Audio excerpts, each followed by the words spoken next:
What is good, everyone out there? We are MNC Hoops. We've been a while absent, I guess, here, but summertime's coming on, vacations, different things going on. But we're happy to be back live with you for our I guess, really a kickoff for the next season coming up here. Of course, I am Michael. CJ is over here to my side, and we are coming live with you to give you some NBA takes and I look forward to this next season coming up. But before we get into it, CJ, how you doing?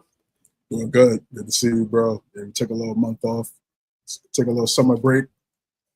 It's off season. It's off season for the NBA.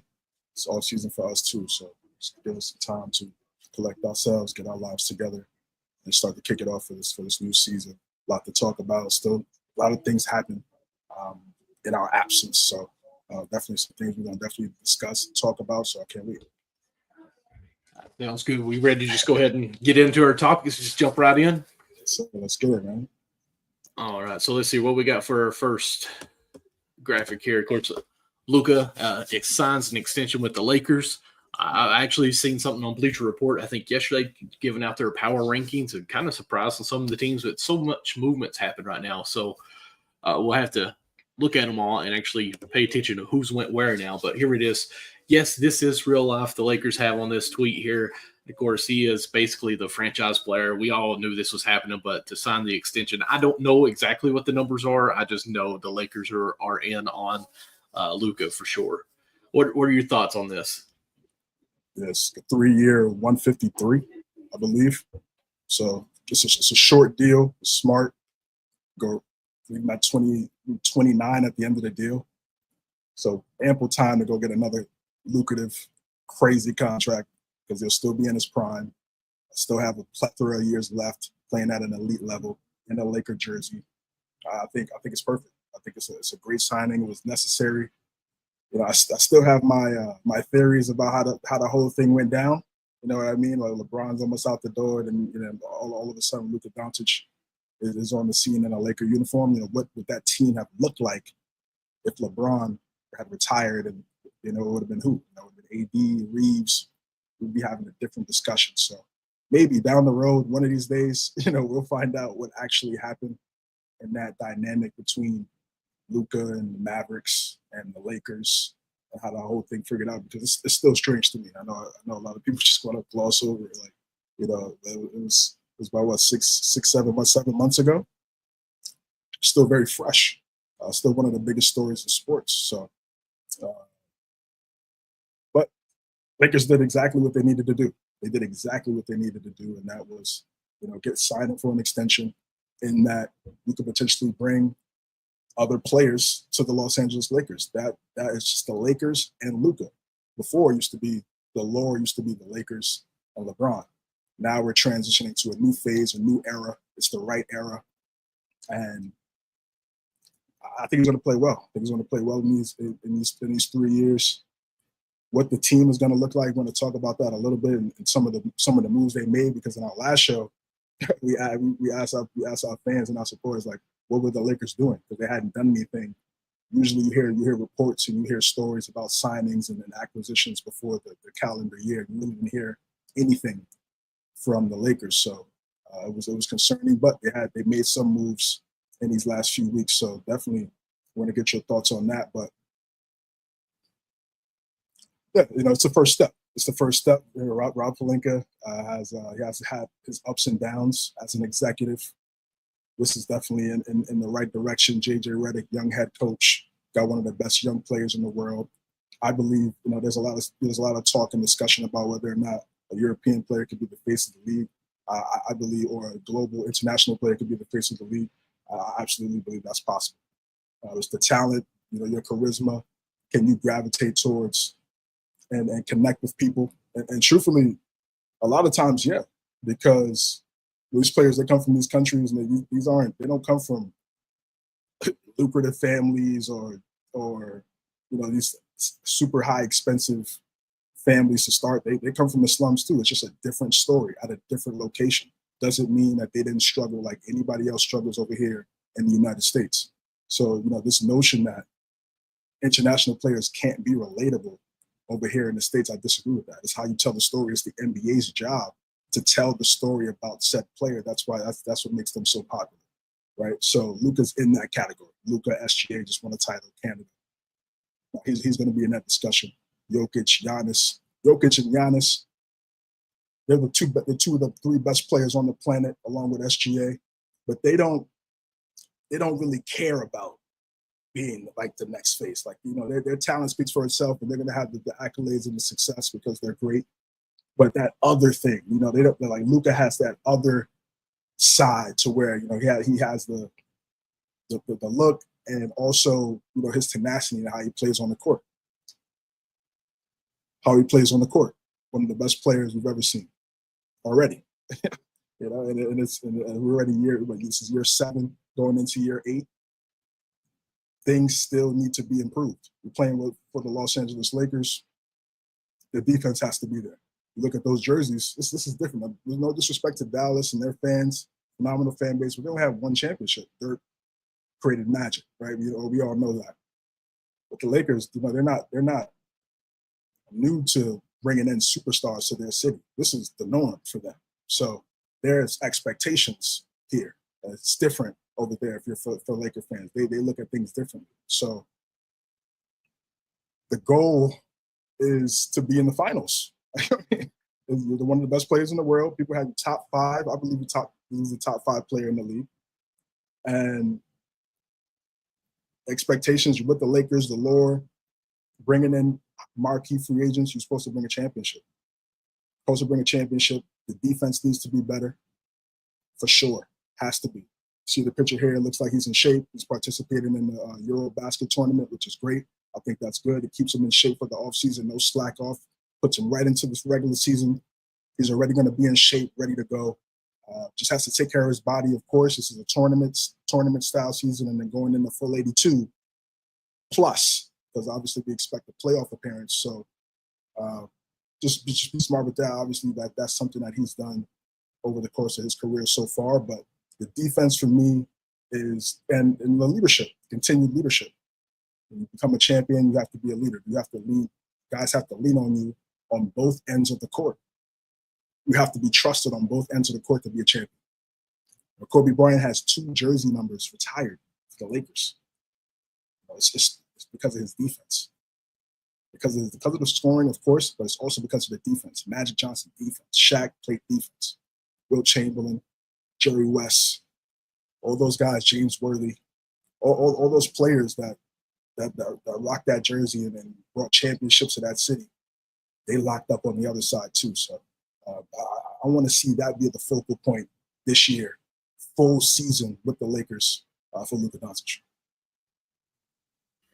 And I agree with everything you really said. There's no point me really kind of going back and saying anything else, but I will go back and say this because, you know, AD was supposed to be this guy, honestly. Like, that's why they went and got him and brought him to the Lakers.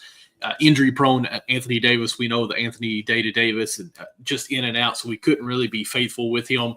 So I do think the Lakers made a right move in this, getting rid of someone who has been he's towards the end, he started being more faithful as far as playing more than 50 games in the season. But getting Luka, who is younger, who is more fresh, who hasn't really had that history of injuries, you could say, okay, LeBron, we understand this is your final last leg, we'll say. We don't know how many years really, but Luka can take over the torch there. And, you know, you're talking about that leadership. That's one thing that we don't really see much of Luka, other than putting the team on his back and carrying them to the finals.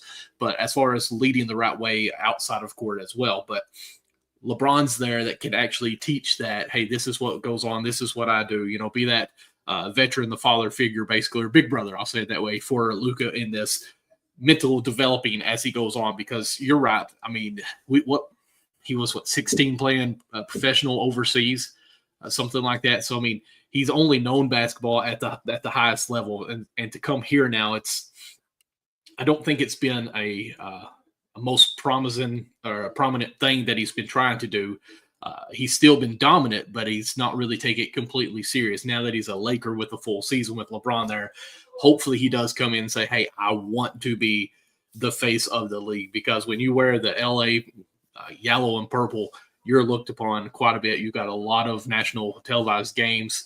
We know it's going to be there. So like you said, he does look a lot trim in this, more in shape. So, and we talked about that 2 years ago, him coming in out of I think it was the FIBA then, and we've seen a little bit of a difference, but maybe this is the transition because we know LeBron spends what $1 million or $2 million in his off season to take care of his body each year. So that can be like, hey, this is what's kept me 40 years old and still playing at a high level. Luka, you need to be doing this. Okay, I see the path here. So hopefully that can be a good transition going forward from here.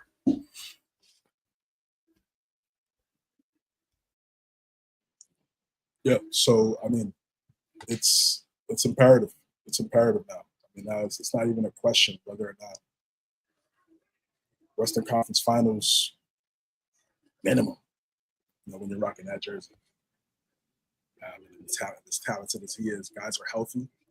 It's definitely something that needs to happen. It's gonna be tough. OKC is one of the best teams in the world. The best team. Rockets made some good moves. Mavericks made some really good moves as well, in addition to the talent they already have. Of course, Denver is always going to be there. Jokic is incredible. It's going to be an uphill battle. Clippers for sure. Put together a really nice team. They had a really solid offseason. We'll talk about that a little bit later. Spurs, you would think they take a next step. What does that mean? We'll find out. But ultimately, when you have a top 5 player in the world, the expectation is, you know, you have to at least get to the Final Four of the playoffs. At least, you know, he's been to the finals already, lost to the Celtics. It's been the 2 Western Conference Finals already.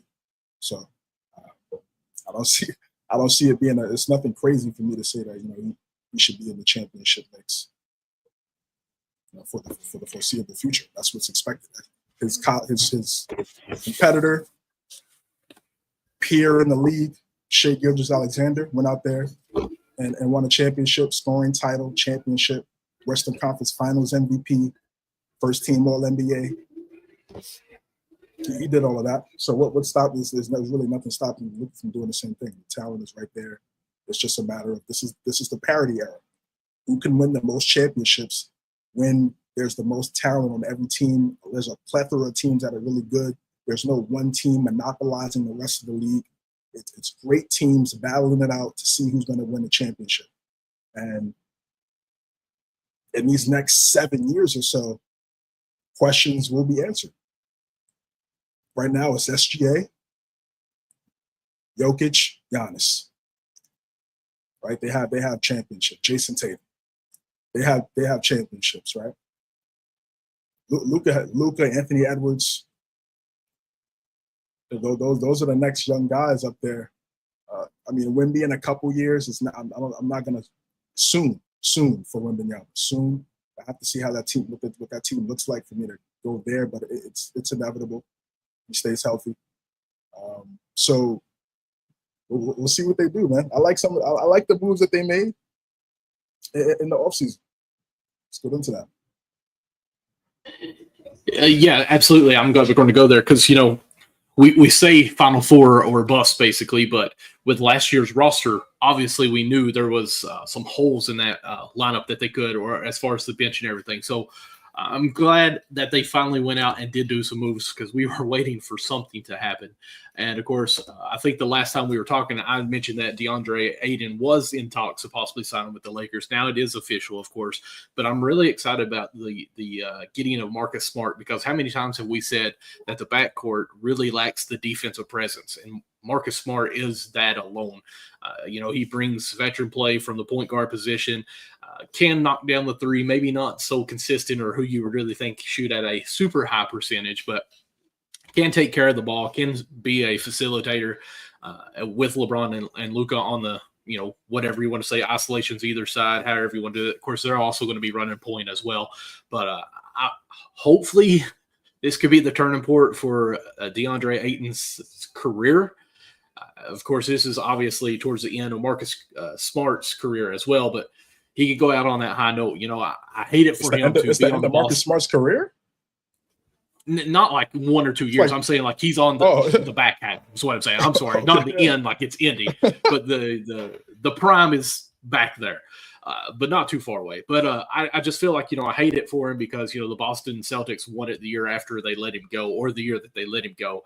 You're so close to winning that championship, and you get traded, and of course then he was traded, I think, 2 more times, and now you go to the Lakers. So here's a restart, refreshed for a high caliber team that should be up in the runnings year in, year out to at least make the Western Conference Finals, like you said.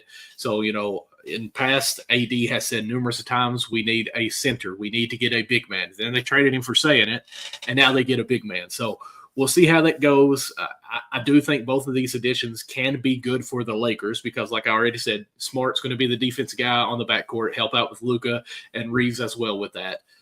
The prime defensive player, and then Aiden can protect the rim if he decides to. We'll see how it goes. He's got to get the mentality of go get it. We've seen numerous times that play where he's out of bounds for the Suns when he was there, and they shoot like 3 times before he ever even tries to get in to get a rebound. So hopefully this can reset what we think of them for him for the rest of his career here.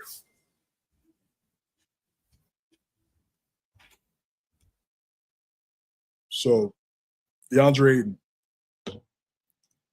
smart move. Could have probably, I feel like he might have went to the Pacers had Halliburton was healthy because they needed the center as well. Those were the 2 teams. And remember, Pacers had sent an offer sheet a few years ago for Ayton, and the Suns matched it. So, that was a relationship there that could have possibly happened. But I mean, man, this. We would assume this should be much better. I mean, you have 2 of the best passing forwards, or Luka's a point guard now. Well, 2 passing passers, playmakers ever. What's stopping him from averaging 20 and 15? Nothing. If he's not averaging 20, he averaged 15 and 10 with the Blazers. You have LeBron and Luka. They draw double teams. Reeves is a guy that on certain nights could definitely draw extra help. What's stopping his brother from averaging 20, 15? Nothing. To me, nothing. This is the best team he's been on. I know he went to the finals with Phoenix, but it's Booker and Chris Paul, Luka and LeBron. It's different. It's very different. So I'm expecting him to have the best season of his career. That's what I'm expecting. All positive vibes. Let's see what's up. I mean, because now there's nothing else to say now. There would be no more excuses. You're playing with LeBron, Luka Doncic. He's only 26, 27. He's 27. He should be in a position where he should get a massive contract. He could be in a position where he could get a massive extension with the Lakers. That's the goal. That should be the automatic goal. As I talked about Luka and the great players that were there as from the guard spot, there's also been some great Laker bigs as well, centers, front court players. Shaq, Chamberlain, Gasol. It's like Kareem Abdul-Jabbar. Like what category do you want to be in? Do you want to be in that category of the bigs that weren't successful in the Laker uniform, or do you want to be the latter? I'm expecting the latter because of the talent that's around him. Reeves is also a great playmaker. I mean, the reason why I'm not saying higher than 20 because Luka and LeBron, but I feel like the amount of possessions that they could get because of how great both of those guys are with Reeves. Certain units where he's out there, one of those guys are out, 2 of those guys are in, and he's there with one or 2 of those guys. He could be able to get so many looks, the lobs, easy passes, easy buckets. He's going to get so many easy buckets. So I'm saying if he's active all around the court, high motor, at the right spots, running down the court, stealing, putting his just doing things that a center's supposed to do. I don't see how he doesn't find himself at least getting around 20, 23 at max. And we got 25. Austin Reeves averaged 20 last year. So Hachimura is around that 13 to 14 range, and that's really it. So as a center, Offensively, I expect him to be much better just because of the roster. Defensively, what's good? What's good? Defensively, it has to be all world. It has to be all world. And the reason why I'm saying that, because when you go up against these series against Jokic, you got to see Jokic in a 7-game series. You have to beat Jokic 4 times to advance. If you match up with the Nuggets, you have to guard him. Like, seriously, you have to guard him. You have to make it difficult for him. I'm not saying that he's going to stop him, but you at least have to, one, on your end, do what you need to do and make him work. And then you also have to apply some effort, man, and be a center, be an enforcer, hold down the middle of the court. That's your job. So it's going to be a lot of eyes on. He was the #1 draft pick in the draft class Luka was in. And he's been on 3 teams now on a 1-year deal. So it's right there. It's right there for him to really capitalize and take advantage of his career. It's really like it's like my career 2K moment in some ways. If you think about it, I mean, it's like it could be a really good #1 pick. Has some ups and downs here and there, different teams. Now he's going to the Lakers, trying to create a new chapter in his career. It could be something great. I hope it's something great for the Lakers' sake, for his career. For Luka as well, it could be a nice little duo. But he's gonna have to really show it from a IQ standpoint on both ends of the court. Defensively, he has to be there defensively. You can't. You're the center. You're the center, and I'm saying 10 rebounds is not enough. 10 rebounds is not enough. It's not enough. Like, I mean, get offensive rebounds, crashing the glass, 23, 15. That's not out of the realm of possibility. Say if he goes to the free throw line, he can knock down his free throws, pick and pop, he can pick and roll, he can catch lobs. I mean, what are we really talking about? What are we really talking about? He should have a career year, easily. Easily. He should be in the discussion for most improved player. I agree with you on that, because what's crazy is the 23 or whatever points that we think that he's actually going to get is probably with like maybe 3 dribbles too, because it's going to be the pick and pops, like you said, or the pick and rolls, alley-oops right there. Like, that's all it should be. You don't even have to do any isolation, no moves, no nothing. Just always be setting the pick and going downhill towards the rim for the lob. Be ready. And then, of course, like you said, he can shoot the jump shot. I mean, we've seen it with Chris Paul many times, the pick and pop that they did with him in Phoenix. He's got a nice little touch with the shot, 10 feet and in. So, I mean, he can do it. So, yeah, the only way I think that he shouldn't be scoring at least 20 points is if he set like 40 picks that game and Luka and LeBron off those picks are scoring. So, I mean, I wish they gave some kind of like pick assist, to show what's going on with that. But yeah, I mean, really, if he can't get 2 rebounds each quarter, and that's 8, there's a problem. So, I mean, to me, it should be 3 rebounds each quarter at the minimum, like you said, and that's 12 rebounds. Like, how many times do we see Jokic miss his shot and get his rebound, a couple of times? Like, Ayton, you should be able to do that if it happens. Of course, you should be making it. But, like, yeah, there's no reason that he should not be getting 3 rebounds per quarter that he is in. So, I won't say I'm super high on the points, because I do expect a lot more pick and rolls, and may not get it because of the caliber that you have with the ball. Luka going, or LeBron, or even Reeves, like you said, off the pick and roll, they're very smart. They can create what they need to off of that and read the defense.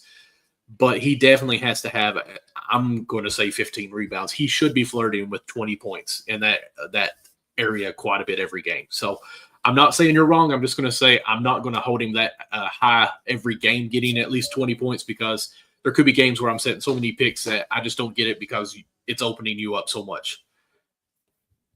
So I'm with you, but I'm just saying, like, okay, if he's going to 18-20, I'm fine with that, as long as he's getting 15 rebounds and having a pick assist, if that's a thing.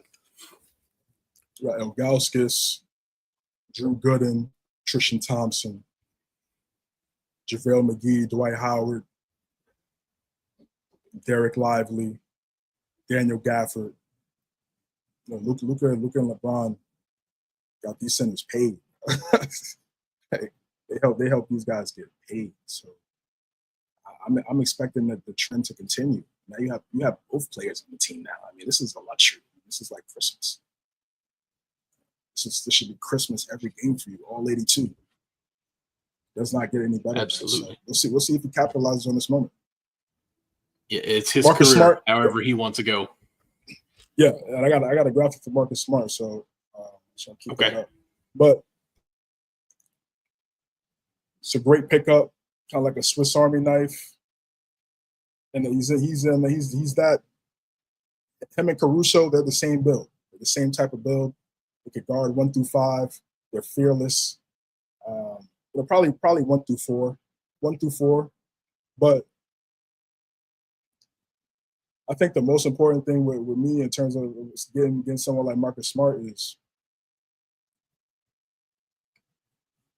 what he's going to bring to the table when it comes to just doing the little things, right? Crashing the glass at his size, getting rebounds, offensive rebounds, but because that's all they need him to do. They just need him to do the dirty work, set screens, similar like Draymond Green. He's going to be in that Draymond Green, Caruso type build. Be versatile, use his IQ, use his instincts. Former Defensive Player of the Year.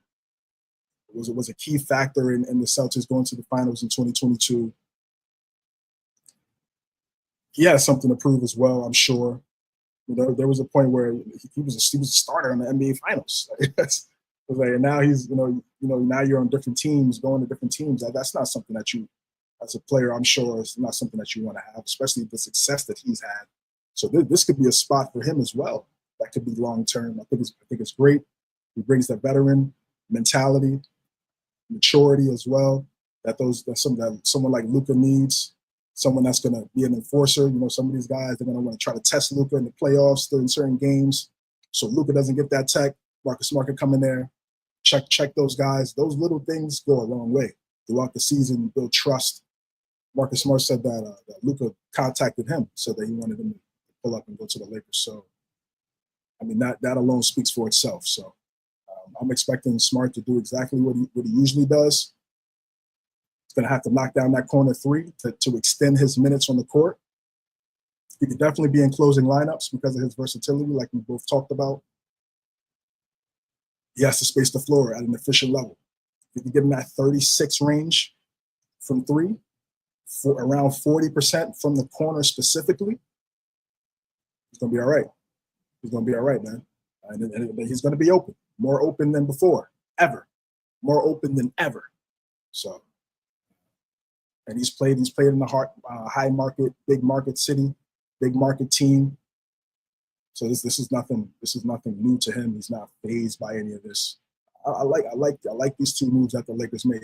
It couldn't be costly, but to pick up key guys that impact your team that don't need the ball. I mean, for Smart, and then you have someone like Ayton who does need the basketball, but could also contribute in other ways as well. It was two, and then Ravia, the shooter that they picked up off the from Sacramento. Three solid acquisitions from the Lakers. We'll see what it translates to, but right now it looks good. It looks good.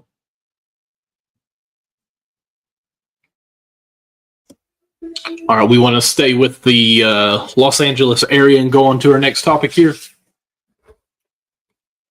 All right, of course, we are talking about the Clippers reuniting with CP3, as you will, or Chris Paul here. That's actually a great picture. I love that. Of course, the young him passing it to the old him now. So the Clippers have always been that team probably in the last decade that everyone is high on as far as possibly winning the year. This is the year, but yet they seem to always fall short. Of course, this goes back to Blake Griffin, Jordan, and DeAndre Jordan, and of course Chris Paul in that era of what they had. Now, of course, we move forward where we got the younger guys who got Lillard. Of course, they still have James Harden, and of course now with Chris Paul and James Harden played together already in Houston. So this is a good duo that knows how to play with each other coming back to play with the Clippers. So what are your thoughts on this? Yeah, this is great. It's just like Dame as well. These reunions. Chris Paul really brought prominence and brought relevance to an organization, to a franchise that was the laughingstock, not just in basketball, but in sports. So it was one of the worst franchises in sports. And the moment they got Chris Paul, Doc Rivers, everything changed. And coming from the Hornets to the Clippers, he revolutionized that team. He's going to get his jersey retired, no question. At points, assists, steals, 3-point makes, free throw makes, all-star appearances, all NBAs, and he did, a majority, I think about a fifth of that stuff was in a Clippers jersey. So, I mean, maybe half. So he had people watching Clipper games. It's like nobody was really watching Clipper games like that, unless you were a purist. Elton Brand, B. Diddy, Darius Miles. Unless you were like a purist like us, you weren't really. Casuals weren't really tuned in because they knew what the stigma was around the Clippers. And the moment he got to Los Angeles, man, and this organization, Lob City, special. Him and Blake were special. I mean, high school, watching with those DeAndre Jordan as well, being a benefactor of that off the short roll when they have to collapse on Blake. You got to look at Blake, so the attention is on Blake as well, even though he's in the dunker spot. So DeAndre's getting those lobs. Chris Paul always knew where to put the basketball at. Lob City, they had songs after the name and everything. 50-win team. It was a special time. It was a special time. Now, obviously, they didn't go as far as they wanted to go. Injuries played a factor, but they had some really good teams. And the head of that team always was Chris Paul. Always. And this is a great moment for him, for that organization, for the city, for him to come back. Obviously, there's been talk. I don't know how many years he's going to play, but pretty sure it's a year-by-year basis. And him going to the Clippers kind of, I feel like, is something closer to the end. He didn't really say that, but it just, the way it's playing out. And yeah, this graphic is fire. I saw it on X a while back, and I had bookmarked it just whenever he was going to come back on. So yeah, this was really cool. It brought back a lot of memories. That 2011 team and what he did.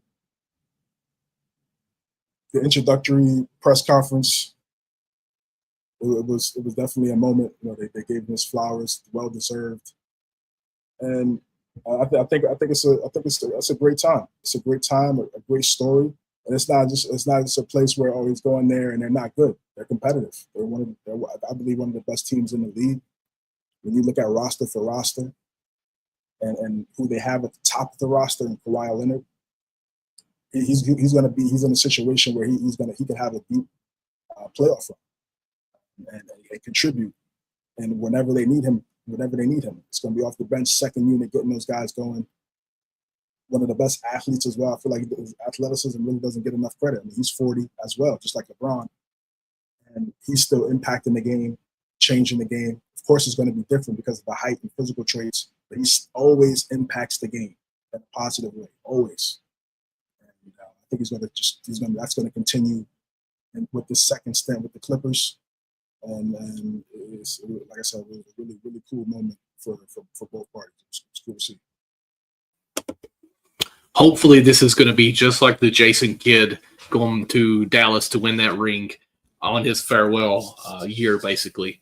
Of course, he didn't retire or announce his retirement until after winning the championship. But Chris Paul goes back to the Clippers, and could they actually pull it off where they become the NBA Finals champions? But before we get that far ahead, let's go ahead and ask this question because the West is loaded. Can the Clippers be a top 6 team in the West? That's going to be tough. They definitely have made some good additions here. As, of course, we see Lopez and Bill and everyone else that they've added. So what's your thoughts on the top 6 here? Oklahoma City, Houston, Denver.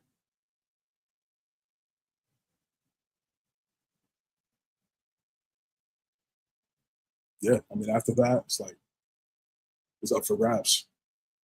So it's very possible. Kawhi has to stay healthy. That's what that's what it's always going to come down to. It's always going to come down to Kawhi's availability. Always. So if that's there and that's something that we see, absolutely they could be a top 16 for sure. Ty Lue's one of the best coaches in the world. I really like the acquisitions that they got. Brook Lopez was underrated. I wasn't really sure where he was going to go, and him coming off the bench, that second unit with Zubats, that's calm. That's a true front court unit right there. You got Zubats starting. You got Brook Lopez coming off the bench, older guy but can still contribute, space the floor as well. He brings a completely different dynamic than what Zubats brings. So as a second unit for opposing teams, yes, he's 37, but he's still a threat. Like, you can't just leave him out there. And then someone like Chris Paul off the pick and roll, pick and pop, he's going to get looks. He's going to get looks for sure. Bradley Beal, what Bradley Beal are we going to get? Are we going to get the last few years in DC, or the difficult years where we were struggling with Phoenix, still trying to figure it out, trying to see what his role was, and it just didn't work. Just wasn't a good fit for all parties involved. This situation, talent-wise for sure, he could put himself in a position where he's going to be in the starting lineup. But I think that training camp is going to be competitive, man. Because if you're Beal, you're saying to yourself, you got a scoring title, multiple-time All-Star. I know he's over 30, but I know as a competitor, I'm pretty sure he's not thinking about coming off the bench at this stage of his career. So those training camps, that starting lineup, night one, it's going to be something. It's going to be something to see. And that'll show you how good that team is. And it really shows you how good this team is and what they have across the board. They took Denver to 7 in the first round. It was back and forth, really competitive. And look at the players that they added in the offseason. Yeah, yes. I'm going to say yes. I'm going to say the Clippers will be a top 6 team in the West. The roster they have, coaching, IQ, from 1 to 12, about 11, absolutely. They should be a top 6 team in the West. I'm going to say I agree with you, but of course, I always hate to say this. It all depends on injuries. How well will LeBron play this year with Luka as far as back-to-back games or whatnot, or in a stretch there? Can the Lakers be up there in that 6th spot? I do agree with you as far as the Rockets, Thunders, Nuggets are all up there for sure. That's 4. Of course, then you got everyone that could be in those last 2 spots. You got the Lakers, you've got the Timberwolves, even the Warriors with a full season with Jimmy Butler that could go on. So, there's some other good teams that could be in that 5 and 6 spot. So I do think they can be, because it's 3 there that's going to be really battling out, in my opinion. I'm going to say it again, the Lakers, Clippers, Timberwolves, and Warriors. So that's 4 for those 2 spots. So if we can get a full season with the Clippers being healthy, or at least a 3/4 of the season healthy, I think they're in that 6th spot. The veteran players that have, Lopez, not only is he going to be a good guy for the second string, he is a defensive player too. I think he did win a defensive player of the year, didn't he? Or came in second? So Lopez? Yes. Yeah, he does have a DPOY. Yeah. Okay, so you're getting that from a big man who can actually solidify that whole front court back there to where your defense can cheat a little bit or shoot the gaps a little more, because he's back there to at least protect the rim. Now, he's not going to be as mobile. Obviously, he's not going to get across the lane as fast, but at least he can be a presence in there with a big body that's not going to let anyone dunk too often on him. So I do like that pickup with him as well. Brad Beal, really, it depends on what we get from him. Again, like you said, which one are we going to get? I hope we get the prime, what we've seen in Washington, where he comes out and scores at will. Just the swag that he had there. I hope it is back for us with the new start here with the Clippers. But as far as on paper, name recognition, the Clippers are going to be good. So I'm going to say they will be top 6 too as well, because to me, we've had so many years where Kawhi Leonard has not been that healthy and been back to the finals or in that spotlight. Of course, we know he doesn't like the spotlight, but at that high caliber, when he's healthy, he's top 5 player in the NBA. So we've got to see that. So hopefully we can see all healthy from the Clippers. Absolutely. Brook Lopez has not won a defensive player. He came in second, right? And I think Gobert won it that year, did he? Gobert won. This how they built the team. You have to put a really good roster around Kawhi, because you just know you have to pray for at least 65 games.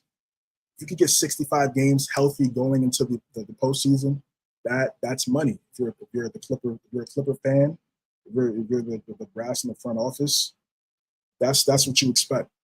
That's what you expect, around 65 games from Kawhi going into the postseason healthy with the roster that they have. And you put yourself up there again, like it's parity era. You got one of the best postseason players ever. Got some Hall of Famers, quality starters, quality role players, championship head coach. Once April comes around and everybody's healthy and ready to go, you're going to be confident in your chances of winning the title. So we'll see if that happens. It's going to be a tough battle. Some excellent teams in the Western Conference, as we know, but roster for roster, I mean, they could match up with anyone. And this team's going to be hungry too. You got Chris Paul and James Harden, who was one game away from being into that finals where they were the better team. And of course, Chris Paul got hurt and was out. Of course, you got Leonard, who he said it's the one from the Spurs and the Raptors. Now he needs to get this one in LA, his hometown as well. Then you got Brad Beal, who has been traded to the Suns, to where he's supposed to be that third guy, never really panned out for anything. So this is his chance to have a new beginning, to where he can say, hey, I was good and I'm still good. You all just didn't develop me how you should have in your system. So there's a lot of players here individually have a story that they want to really shine on this. So it should be interesting. And like you said, how they start this season out, because there's a lot riding on it for a lot of these players, that this could be their chance of getting that ring. Yeah, and then lastly, I can't sleep on John Collins. I mean, he played in the Eastern Conference Finals with the Hawks. He's played some impact. He's played some impact basketball as well in the Eastern Conference. Feeding that Philadelphia team with Embiid and Simmons, they were healthy. So, he can impact. He can space the floor. He's athletic, very athletic. He caught a lot of alley-oops and lobs from Trae Young. You got Chris Paul and James Harden, some of the best lob passers of all time. I don't expect anything different from Collins. Has some solid. He put up some solid numbers over there in Utah. It was Utah. We know the direction that they're going right now. Maybe things will change later on, but it was different. He still put up really good numbers, and now he's on a winning team. For sure, top 6. Absolutely. Of course, you got Trae Young throwing the lobs, and now you have such a high caliber point guard and Chris Paul throwing the lobs. It's going to be a better season for him. And of course, I say that because Kendrick Perkins recently was being Kendrick Perkins and, gave his top 10 all-time point guards list. And of course, there's one player he left out. Kendrick Perkins leaves out Paul George in his top 10. And of course, let's see here. I'm trying to pull up this graphic so I can see it. A list of his point guards all time: Magic Johnson, Stephen Curry, Oscar Robertson, John Stockton, Isaiah Thomas, Gary Payton, Russell Westbrook, Steve Nash, Jason Kidd, and Bob Cousy. Cousy, yeah. Cousy, yeah, I'm sorry. I said that totally wrong. I'm horrible. So it is tough. Me, myself, looking at this list, the one person that I'd said, well, it's hard to say that Chris Paul or Westbrook is better than Chris Paul in this, but Westbrook was Mr. Triple-Double. So, I mean, I get that, what he did for those teams, for the Thunder during that era where he now has the most triple-doubles of any player. And, of course, Chris Paul is one-of-a-kind point guard of a originality of being the point guard. So, to me, I would say Gary Payton probably be the person I'd leave off this list, even though I love the Supersonics. Gary Payton was good, but it was defensive, and he wasn't really. I mean, he wasn't. I'm not bad mouthing Gary Payton. Trust me, I loved him. But I mean, who else are you going to leave? Where would you put him at, or who would you have off here? It's tough. Yeah, it's very tough. You know, when he first dropped the video, I'm like, this guy's crazy. And then, you know, once the list came out, it's very tough. You know, when somebody, an all-time great, you're going to be left out. It just goes to show how many great point guards we've seen over the course of time. You know, I don't want to disrespect Kuzi. I know they was calling. You know, I don't want to disrespect Kuzi because he would be out of my top 10. But that doesn't mean that I don't respect what he did and what he did for basketball and how he helped, you know, evolve the league and revolutionize the league. Him and Russell. But I saw Chris Paul's entire career. It's tough for me to, you know, keep him out of my top 10. He's one of the greatest point guards I've ever seen. So I would take Kuzi out and I would put Chris Paul in. And yeah, that would be the only thing I change. I really couldn't take anybody else off the list for me. It's tough. It's tough. But OG, like you in your 70s, you're like, CJ, you're bugging. You didn't see Kuzi. You didn't see what this guy was doing. And I have to just fall back. But for me, I got Chris. And I'm with you on that. And that's why I don't take him out, because I never really seen him play, so I don't really know, and I don't want to disrespect because I don't know, you know. So I don't want to touch him because I don't know if I ever seen it. Hey, for me, I mean, it's like I said, it's no disrespect. We're talking basketball. It's what we do. It's what everybody does. Somebody's going to be left off. Somebody's going to have a different list than someone else. It's just what it is. You feel a way about it, I'm going to tell you. So I'm going to tell you, you've been doing this since the beginning of time. What do you want? So yeah, Jason Kidd, Gary Payton. There's no way I was taking Gary Payton out of my top 10. Impossible for me. Isaiah Thomas. Really? Okay. Yeah, I mean, he led the Supersonics to a title in the 90s. To the finals. It's like they were winning 60 games, 50-something games. People, again, what happens is, you know, Jordan was so dominant, and what I think what the media fails to do is they don't talk about the teams. And this is why I support the new media, like Kenny Beecham and those guys through the wire, Players' Choice, the new media, people around my age group that's locking in, talking about the game of basketball, because those Supersonic teams were really good. They were great. That Western Conference the Western Conference has never been bad. At least in my lifetime. In the last, let's just say 40 years, I don't remember the West being terrible.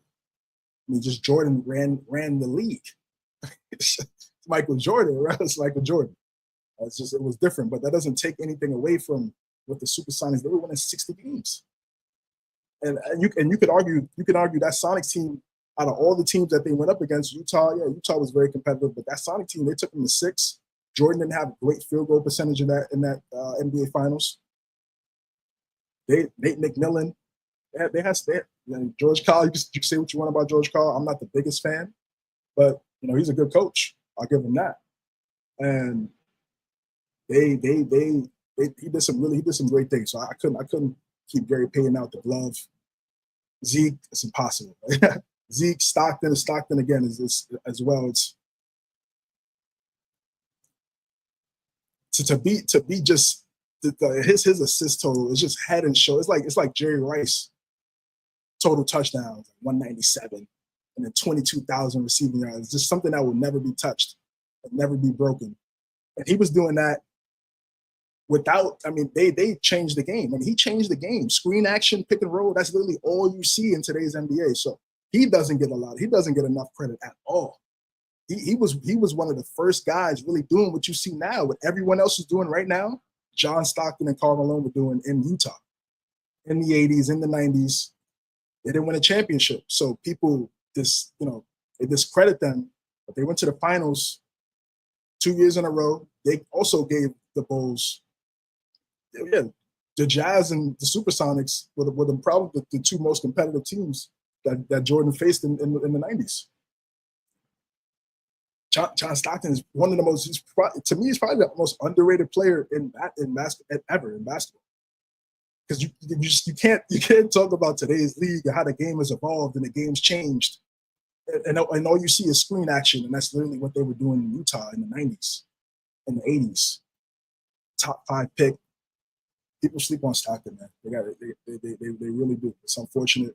And yeah, everyone else is a lock. Jason Kidd is a lock. I mean, I was watching the Nets games on Yes. Like 6, 7 years old, watching Kidd and Kmart. Is untouchable in my top 10. Now, Luka, SGA, they might come around and they'll probably be in there, and as their careers continue to grow and improve, SGA is already on pay. I mean, you could say top 15 just because of what we expect going forward right now, and Luka too. So they're gonna get into the discussion. They're gonna get in that top 10, and then someone else that's an all-timer. Unfortunately, fall out of the list for me. It's just what happens when great players play. Where would Steph Curry be? I have Steph Curry number 1 on my list. That 4th championship to me was a true deciding factor that put it's close between him and Magic. It's not like, oh, he's not, to me, doesn't clear Magic. That's insane. That's insane. But watching his career these last 11 years, going to the finals MVP, getting that finals MVP without Kevin Durant, without a super team, some really good players, quality players. Clay wasn't as healthy. They're all older. For him to win a championship in this parity era, that means something, and it will be talked about. It will be talked about for sure. Going through Jokic, Ja, Luka, and Tatum during that finals run, it's an all-time finals run right there. So that fourth title for me put Curry over Magic, in my opinion. And then I actually have Isaiah Thomas 3rd. Magic and Bird were the 80s. And then you talk about the back end of the 80s, you talk about the Bad Boy Pistons. Now, again, I feel like they're one of those teams that also don't necessarily get a lot of credit because of how they played and the kind of the stigma that people put around their team. But I think ultimately, man, like winning 2 championships in the 80s, really dominated Jordan up until the 90s. No top 75 player on those teams. Yes, Rodman won a Defensive Player of the Year. He was like 5'11", 5'10". It was remarkable looking back and watching those games. NBA TV, they used to have the NBA history. They used to have those NBA throwbacks, classics. I used to always watch those games during the summer, and that's what put me on, man. That's what helped me fall in love with the game. So those documentaries that used to come on, he was a beast. He was a beast for sure. So yeah, that's my top 3. And for right now, I mean, it's not really gonna. I have Jason Kidd in my top 5 as well. I'm with you on that. Of course, he's my favorite player in the NBA, so he's my number 1. But I mean, I get it. There's some bias in that. But one person I do want to ask you about before we move on is Steve Nash. Where would you have him? Because looking at it and thinking about it, I know he's got an MVP, but maybe I'd rather have Gary Payton on that and Nash 2 MVPs, but maybe Nash off. Taking Nash off the top 10? I can't. I can't do that. I can't do that. Okay. He was incredible in Phoenix. He was. He was. Definitely 10-10. One of the best point guards I've ever seen. Well, Chris Paul's definitely on this list. For sure. Yeah. I already said every day. He on my list, man. Like I said, cruising respect, brother, but it's different. I can't.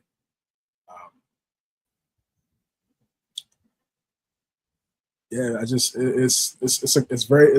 a close list. It's a close list, and as I said earlier, with SGA and Luka creeping up, it's going to be there's going to be even more discourse going forward. So.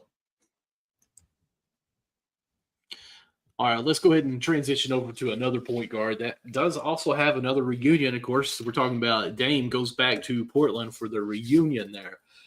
Dame's obviously not in that top 10 list, as we were just talking about. I hate to say that, Dame, but he's definitely an honorable mention in what he's done for Portland and his time there. Of course, Dame time, we have all that, but now he's welcome back home.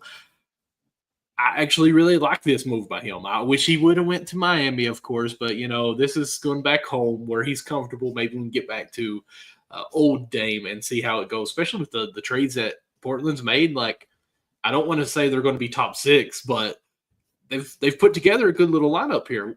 So, what's your thoughts on this? Yeah, I agree. This is a great story. Great story.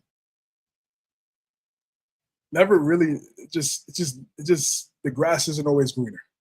That's the best way to describe it. The grass isn't always greener. You try to go out there and try to compete, go win the championship. The direction that the Trailblazers at the time was different than what it was for him and where he wanted to go. And they made moves and it didn't work out. It didn't work out in Milwaukee. He was able to get paid, get waived, and then go back home and rehab and recover. It's like the best situation. It's like the best situation for him. I just think ultimately for the Trailblazers, they put together a nice team finally for Chauncey Billups. I was waiting for them to put a decent team around Chauncey Billups, so he can't just develop young guys every single year. Like you have to have some veterans, you have to have some really good players around young players so they can know how to win. In the West, you can't really do the rebuild. It takes a while. It took around like four years or so. Even though the Trailblazers were good with Dame, but we knew they were never going to be competitive or vie for a championship. Now it's just they have to play, and Dame is going to come back. I wouldn't rush it at all. There's no need to now. Drew Holiday, we got Kamara, Jeremy Grant, Denny Avdia, Shaden Sharp, Scoot Henderson,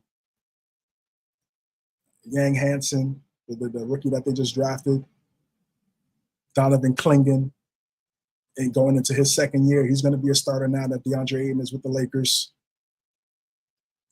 This is nice, and I'm happy that they didn't let go of Chauncey Billups and then put the team around. Because some of these teams, they'll have a coach there, have them develop the young guys, Mark Jackson, and then get rid of Mark.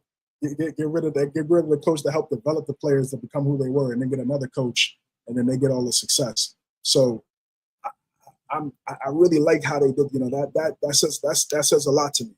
That says a lot to me because they easily could have been like, Chauncey's not winning any games.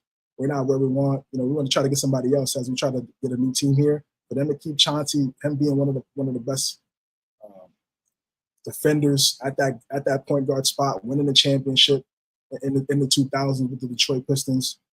Now I would like to see what this team looks like with some talent, with some versatility, with some clutch play, championship mentality. When you got Drew Holiday over there now, it's different when you have a champion in your locker room, going to war with you, going to battle with you.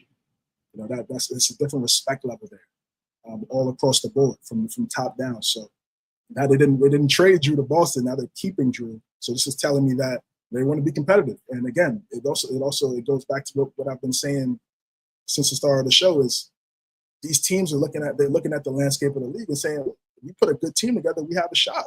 We have two great players and a collection of you need a quality starting five. You get a quality starting five, two great players, and surround them the right way depending on their strengths and things they need to improve on. It's going to be you're gonna have a shot to win a championship. And I like the Blazers just they're no longer laying down and say, just another year, chop it up. It's like, no, we're gonna get some guys. We're gonna compete. We're gonna see where we're at. The fans deserve that. They pay their hard-earned money to go to those games. they work hard, take care of their families. They're buying tickets to go see the Trailblazers. They don't want to see a bad product for 41 games. No one wants to see that. So I like the direction that Portland is going. It's smart. It's the right way. And bringing Dame back, it just makes it even more special. And we'll see once he gets back on the court, what happens from it. I think it's a great story. Yeah, I mean, if we've learned anything from the Thunder, you need a person who can play defense on almost anyone and doesn't care to play the defense, which they have in Drew Holiday now. And you've got to have a big guy who can be somewhat dominant, which, we even mentioned Klingon, I think it was. And then, of course, they do have Jeremy Grant, I think, as well. And so, they've got some big guys down there. And then you got to have everyone else who can shoot the ball. Really, Portland has a lot more athleticism on who can create than what most people give credit to. Scoot, we mentioned, Sharp as well. And then you bring a Dame with that lineup. Like, this could be the underdog story if they were to get hot and stay hot, of course. So, I mean, kudos to them to put this together. We'll see how it kind of goes out and how it pans out here. But this could be our Orlando team that we're like, okay, wow, they're up there. They're playing some really good game. We see what they're doing here, but can they keep it together? Now, again, I don't expect them to be in the top 6. I don't expect them to be in the top 8. But if things go well with them, and like you said, Dame comes back and is almost to his 100% self and could lead this team with the lineup that he has, I mean, they could be the play-in team. It'd be interesting. It'd be a great story, even if they made the play-in team. But there's a chance for sure with this team. Yeah, they could be a play-in team. Like before Dame gets back, they have the talent to be around that 7 to 10 spot. So you have to win. You have to be great in situational basketball, and you need an excellent closer. And with Dame not being there, I think that's what's going to be tough for them at times. Even though they have a really good roster with a collection of veterans and young guys. But I'm looking towards like 26 season. When Dame is healthy, ready to go. Now it's been like 18 plus months post injury, surgery, rehab, recovery. And what we see from these young players in Lillard's absence going into the next season when Lillard's healthy and ready to go. So Scoot Henderson, Shaedon Sharp. Denny Avdia, who was drafted in 2020, I still look at him as a young player a little bit. Going to the Wizards they weren't doing the right things over there when they drafted him. It was confusing times. Now he's in Portland, finding his way, developing as a player. He's up there clinging. They could those 4 guys clinging. Those 4 guys are really going to have to improve, take another level, take another step. And if 1 to 2 of those players can, with Dame, Drew, Kamara, I'll put Kamara on that list as well, with the young players that could take another level in their game because of his versatility and what he brings already, defensively doing the little things. If he improves as an offensive player, they become even more dangerous. So, great story. They're going to be an exciting team to watch. If you don't have League Pass, I don't know what's good with you, man. You got to get League Pass. Could have got it last year. This year, got to get it this year. There's ways. There's ways. But it's like I need to see all of these games in HD. I have to.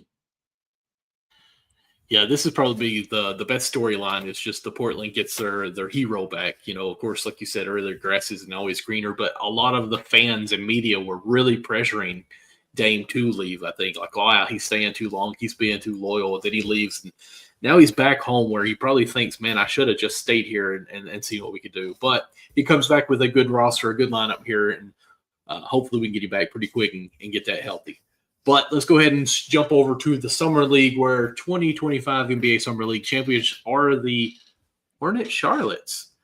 Now, I will say the Summer League I unfortunately didn't get to watch too much of, but I know, CJ, I know you did, and I want to hear your thoughts on this. Yeah, congratulations Someone to the Hornets. Hang the banner. Congratulations to the Hornets, Summer League champs. young players on the roster. This is a good step. It's a good step to have, a roster like this. Colin Knueppel, the 4th pick that you drafted, there was a lot of questions, a lot of criticism with that selection. I think he's going to be perfect. I think he's perfect for that team. I think he's going to be perfect for the players that they already have on the roster, because he can play on and off the basketball. And if you need him to put the ball on the floor and create for himself and for others, he can do that. He can come off screens, pin downs. He has a nice mid-range shot. He's 6'5", 6'6", so he could guard. He's going to have to. Speaking of, he's going to have to defend to get real minutes as a rookie. Defense is going to be, the shooting is there, but so the defense is going to have to be there, especially in the East. Especially in the East, they're going to put you on the island. They're going to see what you do. These teams will put you on an island and see what you do. Now, of course, you have help, but there's still scouting reports. You don't want to be on that type of scouting report. So he's a young player.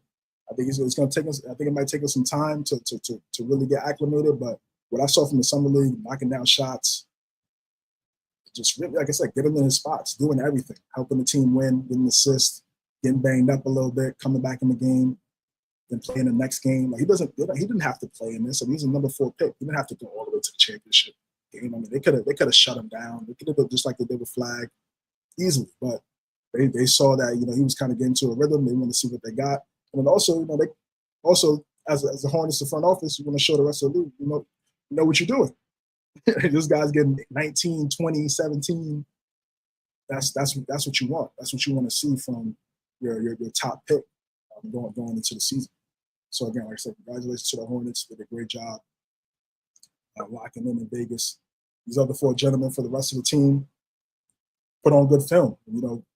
This may not mean anything to a casual, but all of these guys, they're trying to make the NBA. They're trying to get a job. They're trying to, chase their dreams, get paid, take care of themselves and their families. And this is a way of doing that. So, like I said, I don't know what type of, I don't know if they get compensated, or I don't know what the incentives are for winning the Summer League championship. I mean, you got 2K26 Summer League. I mean, damn. I mean, if they don't get any type of incentives for doing that, we'll see. I don't know. But nonetheless, they put out good film. And I mean, that's the most important thing. So congratulations to these guys. Rest of the Summer League, it was exciting. Yang Hansen from the Trailblazers caught a lot of eyes. 7 foot, he's going to continue to grow. He's going to get more in shape. Going to be that backup center behind Donovan Clingan. Blocking, his playmaking to me is really what I was impressed with. Just his ability at that high post, make timely passes, those bounce passes, putting it right there for the receiver. All he had to do is just go up, put it off the glass, easy. It's not a difficult thing once he gets the basketball after he passes it. For him to have that ability at 19 years old is very impressive. Very impressive. Played in the CBA, average a double-double. I like that. You go overseas, I want to see you average a double-double overseas. If you're playing overseas and you're a big man for me, you're not getting 10 rebounds overseas. To me, it could be a red flag. For him at 18, 19, already averaging a double-double over there in the CBA.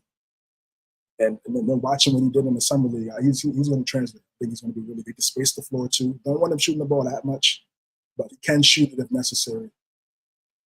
He said he models his game after Jokic. I mean, that's it's a great player to model your game after. So, Ace Bailey struggled in the first game, but I thought in that second game, him getting to his spots, he kind of showed where he's going to have to get stronger. He's going to have to get stronger. But these young guys, they're going to rely on their jump shot a lot because they're going to understand it's a different type of physical.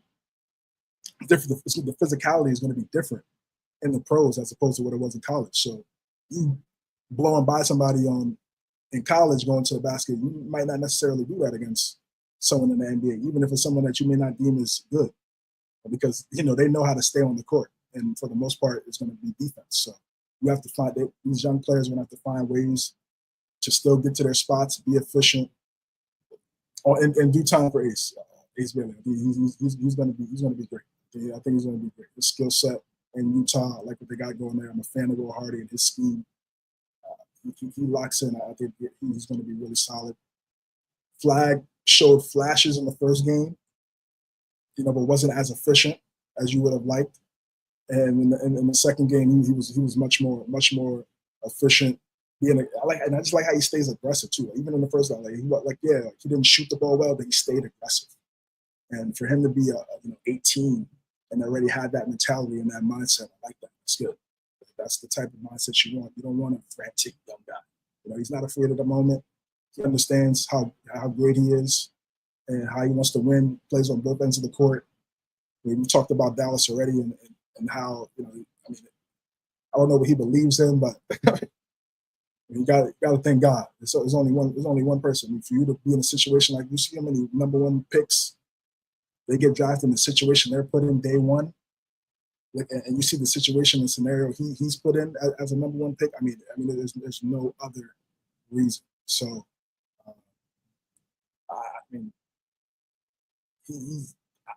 don't see a scenario. I can see him getting up there with LeBron and Melo and Tyreek averaging 20 in rookie season. I can see that. I can see him putting himself in that discussion with those guys. No question. I think Paulo might be in that too. Maybe. I think so. Overall, the summer league was good, except the Knicks. It's not good.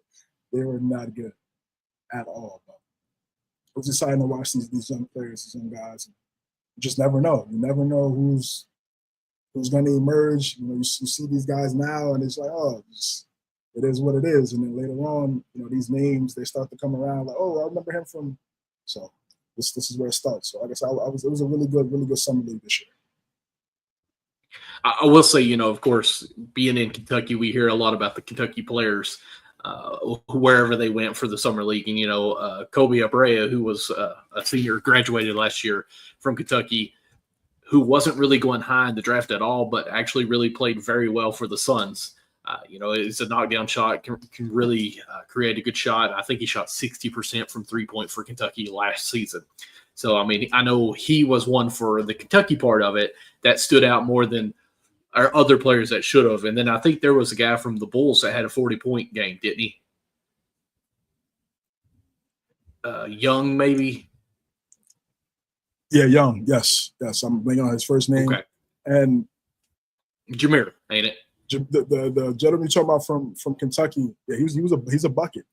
He's a bucket. Yeah. He is. He was nice. He was nice. I was watching some of his highlights. He could get to his spots. For him to get to his spots already. Yeah. And then you got Booker and Jalen Green who are going to create matchups. Him Kentucky ties with Book. Could be something over there. Should be fun. Bringing back the Suns here. I'm going to lock them again. I like that. I like that pickup. For Phoenix. Yeah. With the two centers too. We got Mark Williams and Mikhailuk. Yeah.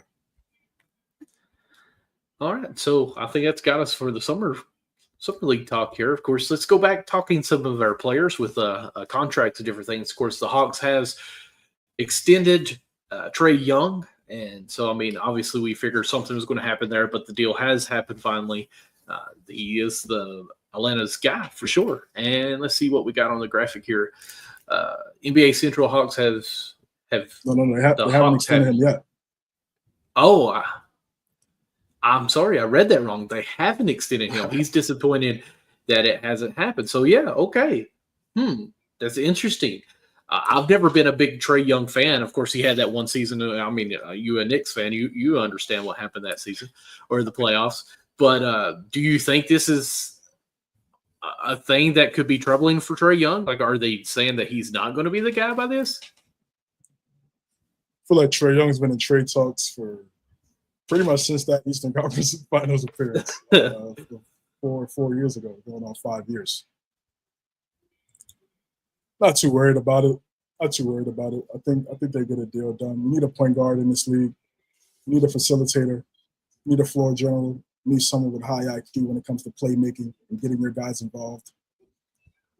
They'll get a deal done. I don't think the front office over there in Atlanta, they've done a solid job in roster construction and building over the last few years. This offseason was really good, getting Porzingis, a couple other players as well. They're extending Trey. They're going to extend Trey Young. I don't see. I'd be shocked. Really, I'd be shocked if he wasn't there for the. So my thing on it though is because you look at their roster. Yeah. Go ahead. Yeah, I'm just saying. Look how they built the team. When you got they finally built the team around him the right way. This is how you're supposed to build the team around your best player, who's a smaller guard, not the best defender. Put versatile, two-way defenders that have offensive ability around him. That's how you build around the type of player, the type of player that Trae Young is. And they finally done that. So it's just, to me, I don't see it. It wouldn't make any sense for me for them to get rid of him when they finally did the right thing in terms of putting the right lineup together. Because you think about it, they had that Eastern Conference Finals appearance, and what did they do after that? They didn't really improve the team. They kind of just ran it back, and they stayed complacent. And then even after that, they tried it with DeJounte Murray, but they're the same. It's the same thing.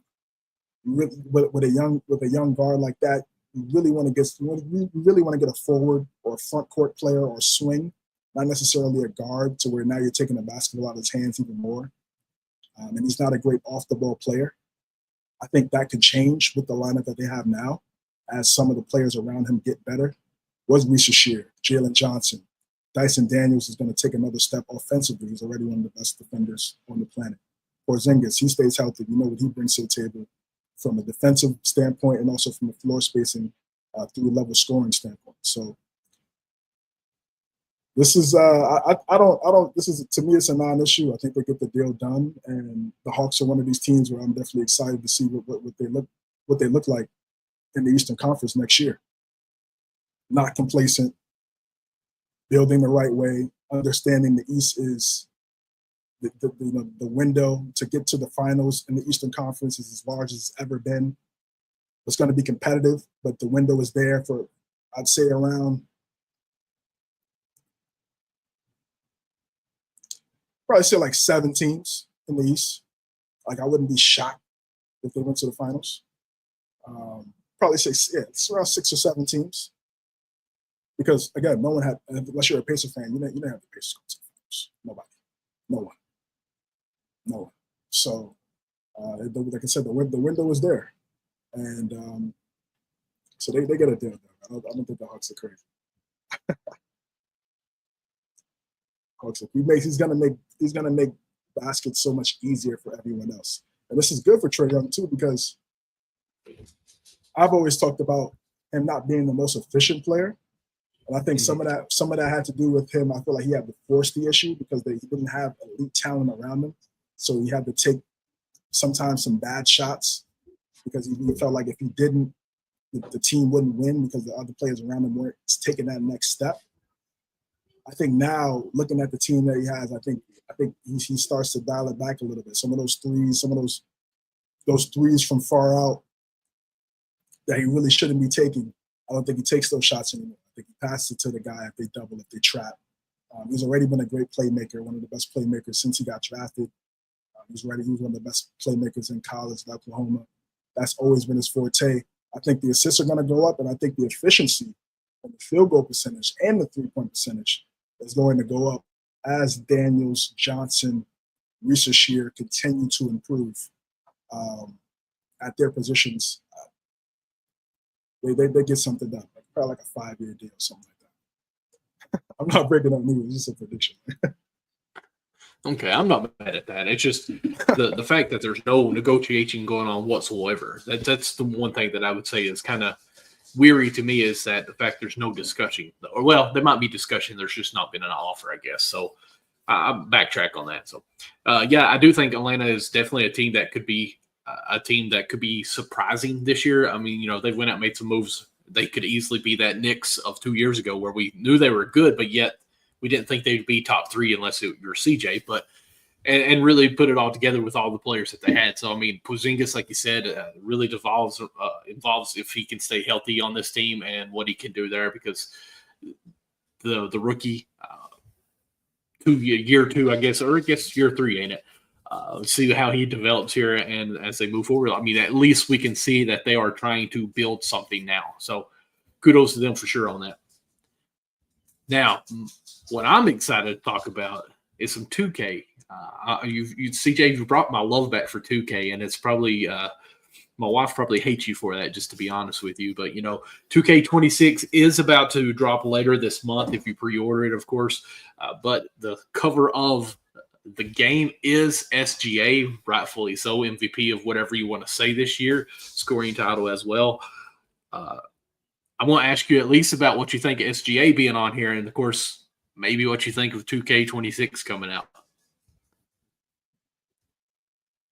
Well deserved for SGA. No brainer. No brainer. Easily should have been the cover. Melo is on the Legend Edition, and Angel Reese is on the WNBA edition. So congratulations to them as well. As a Knick fan, seeing a Knick player on the cover of 2K, and then it being Melo doing the 3 to the dome, it doesn't get any better than that. And of course, Angel Reese, what she's doing right now in the WNBA, winning a lot of popularity, continuing to improve her game, the Chicago Sky. It makes a lot of sense. It makes a lot of sense. So 3 really good cover athletes. I pre-ordered it, so I'll be playing August 29th, about a week early. Yesterday they just dropped they call it courtside reports, and they give detailed breakdowns of what's coming up next for the game in NBA 2K26. The builder seems to be more improved, more detailed. Makes a lot more sense. A lot more common sense was added to the builder. Last year, you had to make a build, go out of the builder, go to the city, check your requirements, and see what you needed to get certain badges and certain jump shots and things of that nature, and then go back into the builder and then make the build again. You had to screenshot what you needed or write it down, and then go back to it was a hassle. So now it looks like what they added was now from the builder itself, you could search things up, type. You have more freedom than what you already had. I like the interface. It's revamped. I'm a fan of it. There's the Max +1 badges is still there. I think that's something really good that they added. Now they added Max +2. So now you could upgrade a badge 2 times now. So if you have a gold, you can put it to legend. If you have something in the Hall of Fame, you can put a Max +1 to legend, things like that. So that was a nice addition that they added to the builder, to some of the badges. It's 2K. It's 2K. So it's never going to be perfect. It's always going to get a lot of criticism. It's the only simulation basketball. It's just like Madden. When Madden comes out, it's the only simulation game with the license of the major leagues. So it's going to come with a lot of love. It's going to come with a lot of backlash as well. It's just the nature of the beast. But it looks like the gameplay has improved. They kind of moved away from the motion capture and they've called it pro play, where they're pretty much capturing things from the actual games and applying it to the game. More than likely using AI and of course coding. So I mean, it's those type of things. When you add something like that to the game, it's going to take a couple of years for you to really see it at its true capacity. So this will be year 2 for pro play. So I expect it to be better. The city, I also expect to be better as well, just in terms of the interface and just how they revamp it. And for me, this could be an all-time 2K. It could be. It has the potential to be, based on what we saw last year, where yes, the gameplay was sporadic at times. If they enhance some things that they need to get rid of, RNG, got to get rid of the RNG. There shouldn't be RNG in the game. If I make 3 shots, I should be able to time it the 4th time and still make it. I shouldn't be penalized for making 3 in a row and then, you can't make the 4th shot because in real life he would probably win it. It doesn't work like that. And especially if you have a 99 overall with a high 3-point rating, and if you time your shot the right way, the best players in the NBA, they're making 4 or 5 shots in a row. So putting RNG when it came to shooting didn't make any sense at all. So Mike Wang, gameplay director, He said he removed that. They removed that from the game. We'll see. He said a lot of things over the years, and then when the game is launched, things look different. So we'll see what happens. It's gonna be a good game. I think it's gonna be a good game. Will it be a great one? That remains to be seen. One thing that I've liked that I watched is, I struggle as far as building my character. Like, you said, of course, I've been out of the game since my kids were born, and that's probably they're 7 and 8 now. So I'm back to like 2016. So coming into this, trying to build a character that I could actually have someone to do what I wanted to was a struggle for me. And of course, you helped me quite a bit as far as doing the center or a point guard, whatnot. But one thing I'm liking is that you can actually go by badges this year, I think, instead of having to come up with all this creativity. Like, okay, I want this badge, this badge, this badge, and it kind of creates that person for you too. So it's going to be more for the casuals on that can help out. Well, I want this type of a player. So if I want to be, a 3-and-D, I can go with those badges, and it's going to kind of create a player, I think, for us, and then you can kind of mimic it a little bit or tweak it, I guess, a little bit from there. So I like that aspect. And of course, I've been hearing that the city is actually going to be a lot smaller. There won't be no train or whatever you want to call it, and then the cars as well. So I want to know how they're going to do that. It's got to be just a smaller area. I don't know if you can just do everything in I'm going to say like a mall setting or whatnot, or if it's just going to be a city where you're going. But it does look and sound like they are going to make some good changes. I'm trying to actually keep up with it this year. Like 2026, when it comes out, 2K26, I'm like dead set on trying to be good at it this time. So I'm trying to learn some dribbling moves. Of course, when I first started playing, I was a center with you, but now with some of my buddies, I've created a point guard, and that's just basically what I do. And I'm going to have to tell you guys, if you are a point guard and you're playing 2K in the rec or whatever, you should never not average a double-double. Like, it's easy to get 10 assists as a point guard. And, of course, you're going to get some run out so you can get your 10 points. Like, if you're not passing, you're not a point guard. But that's just me. It's good advice. It's good advice, man. a lot of these point guards that they don't take heed to that, especially in random rec. They have no idea what you just said. Yeah, like I don't know how to do the dribbling, but as soon as I see a guy cut, I'm passing it because it's automatic every time. Exactly. A lot of these players they have a scoring mindset, and the reason why they make point guards is because if you make a point guard, you have the basketball, and no one will be able to pass you the ball. No one has to pass you the ball. You automatically get the basketball. So they're not point guards. They just make a point guard so they can have the ball. And and that's the difference between what you're saying and what a lot of people you see on 2K do. It's an IQ thing. It's an IQ difference. Yeah, we was getting money in the rec a couple weeks ago. That was like a few weeks ago. It was like late night, like 1, 2 in the morning. Remember with me and you, a couple of your buddies, and then my boy, my boy Eli pulled up. Was catching some dubs. I got 2 games. I got 2 games recorded from I think the last one or the second to last game we played went down to the wire. I think it was an overtime game, something like that.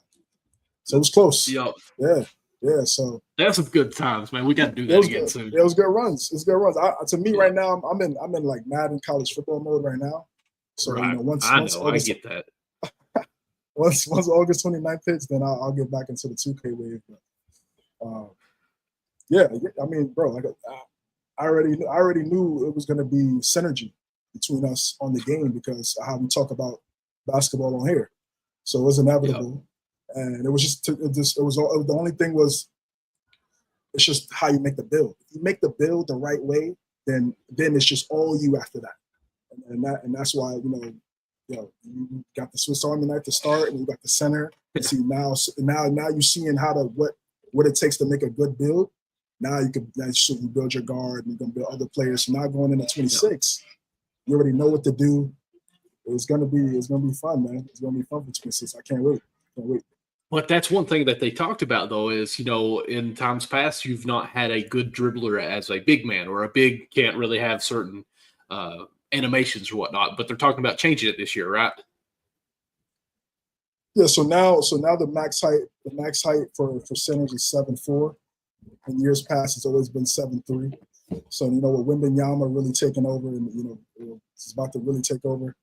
They're favoring that because a lot of players they want to make a Wembanyama type build.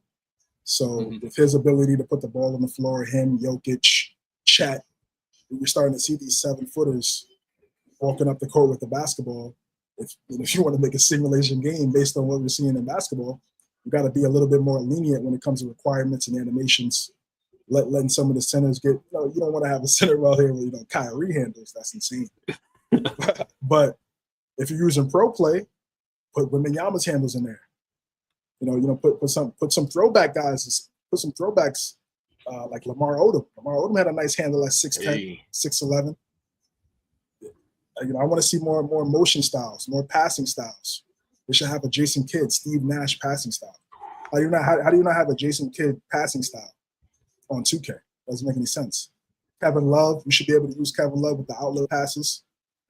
He's one of the best passing bigs ever. Like, how do you not have a passing style for Kevin Love? So there's some things that they need to improve on. The seasons. Mm-hmm. That to me is what I want to see. I want to see if they change anything, because the last 3-4 years has been the same interface, same disappointing, underwhelming rewards. Like, you're playing a whole season. A season is 40 days, and the only thing worth your time in terms of playing for that long is getting cap breakers, so you could be able to make your player better from a build that you had earlier or the build that you're using currently. Cap breakers was the only thing really that made seasons, that gave seasons value. So I want to see if they, add some more better incentives for the gamers on 2K, because when you have seasons and then you get rewards and they're not fulfilling, you don't want to play. You're gonna lose interest, and that's what happens with me sometimes. It's just I'm getting all the way to level 20 and they're giving me green eyes. Like, what am I doing with that? Like, you get a jacket or you get a helmet. Yeah, I'm playing with jerseys on, so that does nothing for me. Like, let me get a +5 on my 3-point rating. Let me get a +2 on my pass accuracy. Like, what are we doing based on my build? That should be the next step for season rewards, is incentives based on the build you make, not green eyes and Dragon Ball Z hair, do-rags. It's like a season 6 winning shirt, season 6 cardigan. Yeah, like I'm not wearing that. Like, I'm wearing it. I'm literally, like, what I wear on 2K is like the Knicks starter jacket or something, Knicks some shorts and Aqua 8s. I've been doing that since 2K17. Nice. Come on, I'm not putting. It's already expensive to make a build. I'm not putting extra on the clothes and stuff like that. The other thing they need to, I hope they add to, lastly, is the jerseys. The jerseys need to get better too. Mitchell and Ness. Yes. The quality of jerseys in the NBA store should be better. This is how I knew they were funny. Karl Anthony Towns gets traded to the Knicks, right? Before 2K comes out. Well, no, after 2K comes out, Karl Anthony Towns gets traded to the Knicks. They never update the NBA store. So Knicks fans couldn't buy a cat jersey in the NBA store. When Luka got traded to the Lakers, you go to the Lakers section on the NBA store, who's there? So to me, that's just lazy. That's lazy to me. Like, you should update the store depending on what happens currently throughout the season. Like, that's just common sense. That's just not even like, that's something like I shouldn't even have to say. That should be inevitable when you're talking about a game based off realism. So we'll see, man. We'll see what they do. We'll see. Mm-hmm. We'll see. Like I said, for the love of the game, I'm always going to buy it, but it's not perfect. I want to say one thing, because I've been trying to watch some people on YouTube as well, and Double H is someone I watch quite a bit as far as breaking stuff down. I want to say he mentioned what he would like to see in this new one is when you play your actual career, like, give some incentives for we actually have to play it, because most of the time you create a player, you just play in the city, or you go to the rec, or pro-am or whatnot, and you're not playing the actual career game, which I hardly ever do. The only reason why I do is so I can get some extra stuff to take over or whatnot. But he was saying he'd like to see it where basically you can create your own contract. Like, okay, you play us in a couple of years, whatever, you come off your rookie contract, and you actually get VCs for playing for your contract. Now, I thought that was actually kind of interesting. Like, okay, you get this big money in real life. Well, let me actually get something rewarding where I can negotiate a contract to get me VCs where I could buy clothes. Because one of my buddies, he spends so much money in just to buying clothes. And I'm like, man, I'm not spending a dime for anything. I got made fun of for wearing the 2K shoes because I wasn't Yeah, about to sink anything in there because I wanted to upgrade my player so much. But then after, CJ called me out on it, I did have to go get me some shoes. But like, it's expensive, unless you want to grind it out. So I think it'd be cool if they did do some kind of contract with your actual career guy to where you could get VCs for playing it too. yeah, I agree. Speaking of being on the court, go ahead. I haven't played my career since like I haven't had a good my career on 2K since 2K16, and then they're bringing Spike Lee back for 2K26. So we'll see what they do. See what they do. Because he executive produced 2K16, one of the best 2Ks ever. Absolutely, they should be good. Speaking of people not stepping on, their career courts, this guy is still not stepping on the court to do activities. As Joel Embiid is still basically not doing anything basketball related. Is that scary to you? It is concerning. It is concerning. This is from T. Jones, the NBA. League sources tell The Athletic that Embiid still hasn't returned to on-court basketball activities. That said, Morey and the front office remain optimistic that Embiid will be on the floor for the season opener. End quote. Yeah. So, like I said, it's concerning. It's considering the fact that he didn't play a lot last year, missed the majority of the season, got the surgery. I felt like he should have had the surgery so much sooner than when he actually got it, just so he could be on the court now and be able to recover the right way. But it's unfortunate, man. It's just sad. I mean, I just feel like this is probably what is. I'm not wishing this, but just the trajectory. I mean, it's just the injuries is really plaguing his career. He kind of talked about it a little bit in that ESPN piece that he did a few weeks ago. Just battling through the injuries, trying to get back to where he was, MVP type level. And then I know he's feeling like he, starting, stopping in terms of getting into a rhythm and getting hurt. Yeah, I mean, I don't know. I don't know what the next 5 years look like for Joel Embiid. The talent is there, but when you just look at the injuries, and this always comes back to the knee. 34, 35. That's 3-4 years of however many minutes on your body. We don't know, and he's already missing a lot of time now. I think it's great that I'll give Daryl Morey credit. We put a really good roster around Joel Embiid this year. But Paul George can come back healthy as well, and he just had surgery. So your two, your highest paid players on the roster are dealing with injuries in the offseason. Not the best scenario, but on the bright side, it's right now and it's not during the season. So you would hope they get whatever they can get figured out, and then they're healthy when they're healthy, so they can be able to play some viable basketball. Because when you look at their roster, they can stay healthy with Maxey, McCain, his second year. He got hurt last year. I expect him to improve in his sophomore season. DJ Edgecombe, rookie out of Baylor, showed some really good flashes in the summer league. I think he's someone that's going to make an impact right away. Quentin Grimes, always been a fan of Quentin Grimes at Houston, and of course with the Knicks for the few years he was there. It was disappointed when we got rid of him and traded him. So they have a good team. they got some really good players over there in Philadelphia. So, but of course, it ultimately comes down to the health of Joel Embiid and Paul George, more so Embiid. And I don't know, man. I just hope he's able to just get this figured out, get healthy, and we can see what this Sixer team looks like. When he's on the court, definitely 5 best players in the world.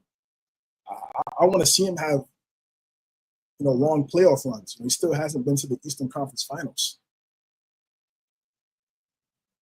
This is going on year 12. 0 Eastern Conference Finals appearances, and a lot of that has to do with inactivity. It's not because of talent or inability to score and be dominant. It's because he just hasn't been available. So I said, I hope he's able to get healthy, get right, get to 100%, and we can see him out there because I mean, that window, this is the window. No Tatum, no Halliburton. You had struggling against. Could never get past the Celtics. Celtics might not be necessarily a threat to going into next season. We'll see. Things change.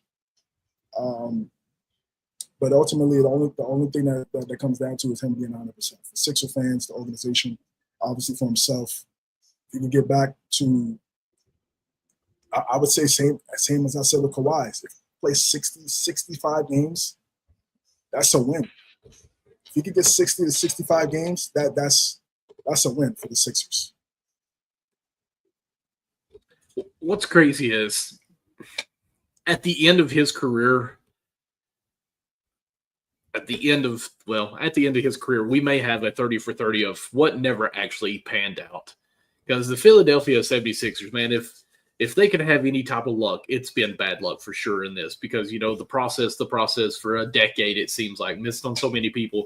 Joel Embiid was finally that guy who was at the top of the game, basically, of the NBA basically there for a while. It was 1-2, basically him and Jokic as being the best player in the NBA. And then injuries happen whenever a thumb breaks his nail or something. He's out for a while, And, of course, we have the Lillard shot from the Raptors that put him out, with it bounced around the rim forever. And now, basically, last year, he said he's going to play every other day, basically, or every other game. So, you're already saying you're missing 50%.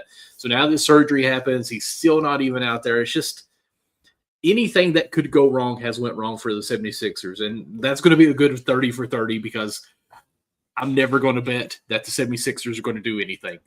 They're never going to make it to the finals. They are the Clippers now. Wow.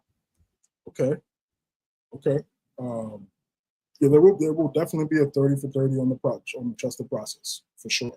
Ben Simmons, Markelle Fultz, Zaire Smith, Jahlil Okafor, Nerlens Noel, Heineke, Henke being the front office guy, Brett Brown. Then they got Butler, Tobias for sure, JJ Redick. Absolutely, there'll be some type of docu-series on trusted process. Doc Rivers as well, yes. It's just the only thing is how we don't know how it's going to end. We don't know the ending yet. And, so that's going to be the main thing. What that ending looks like so far has not been great. There've been good moments, bad moments, terrible moments. See him out there and play. Like I said, he's playing. He's great. Absolutely. Hopefully they do break this curse or whatever it is. You just say it's got to be a curse, but hopefully they can get over that hump and break it. Because 76ers, it's the history that they have in the NBA. We want to see them actually up there being competitors. They've been all in on this process for so long that, man, they've been the most loyal people, I guess you could say, for being committed to something. But personally, I just don't see it with Joel Embiid. Yes, he's talented and everything, but it's just that mentality doesn't seem there, in my opinion, obviously. So that's how I feel on it. How about you? You agree or no? In terms of like Embiid, we said mentality? What do you mean? Yeah. As far as, I don't want to say toughness, but it's just like it always seems like an injury keeps him out. So it's just you wonder, can he play through some of these injuries? Now this, of course, no, but like some of the stuff. This one, no. Yeah. The thing is, it's how his career started with injuries. Remember, he missed like almost the first 3 years of his career. He had the foot, then the back. His first 2 years, he got drafted in 2014. We really didn't really see him until the end of 16, and then 17 is when he was like, "Yo, this guy can be an all-timer." That 2017 season, we said, "Yeah, this was a problem." So from there to now, it's been, again, like I said, a roller coaster, right? It's been different. It's been different things happening. Playoff success, not so much, but individual success, yes. Mentality, I think the mentality is there.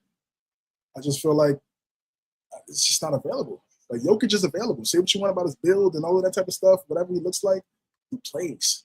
He's there. He's active. And he can play 40, 45 minutes. every night. If need be in the playoffs, he's playing 40+ minutes. He plays 70-something games, 80 games. At his size, people critique his physical build and what he looks like, but he does not miss games. No. And then that's the reason why the Nuggets have been as successful, is because he's out there. It's a fact. So I think, and a lot of the up and down stuff with the Sixers is because of Embiid not being available. So when you have your best player in and out of the lineup all these years, you get what you get. You get, oh, they look really good, and then something happens, and then they ultimately lose, or just you get those type of seasons. As a Sixer fan, you would have to hope this year he gets the rehab, full recovery. You don't want him going out there until he's completely ready to go. There's nothing to rush. There's nothing to rush for him and Paul George. Those are your two most lucrative contracts on your roster. There's literally, you cannot rush these guys back. I mean, that's terrible business. And as athletes for both of those guys, I don't feel like they do that anyway. So make sure he's 100% or as close to 100% as possible to be able to step out there and play as much as they need him to play for the amount of games that he's there available for. That's all you can ask for right now for Embiid. Hopefully, the best case scenario, similar like I said with Kawhi, we want to have him healthy going into the playoffs. He's healthy going into the playoffs, and the rest of the team is healthy and they're ready to go. I mean, that's not an easy series to win. At all. That's not an easy series to win at all. So prayers up. Prayers up. That's about all we can say. Is prayers up, man. Hopefully it changes for them. But so, of course, now we're going to jump over to the Suns with the departure of everyone that they had. Booker to play point guard next season for the Suns. We've seen some of it last year. We've seen some of it in the past. But on here it says, let's see here, Devin Booker set to take over as point guard, full-time point guard for next season. I mean, hate this for Tyus Young. Oh, wow, what's his last name? No, Tyus Jones not on the Suns. Right, but of course, that was his job a couple years ago. What he could do, it just never worked out with that whole unit. And Devin Booker, to me, he should be the shooting guard.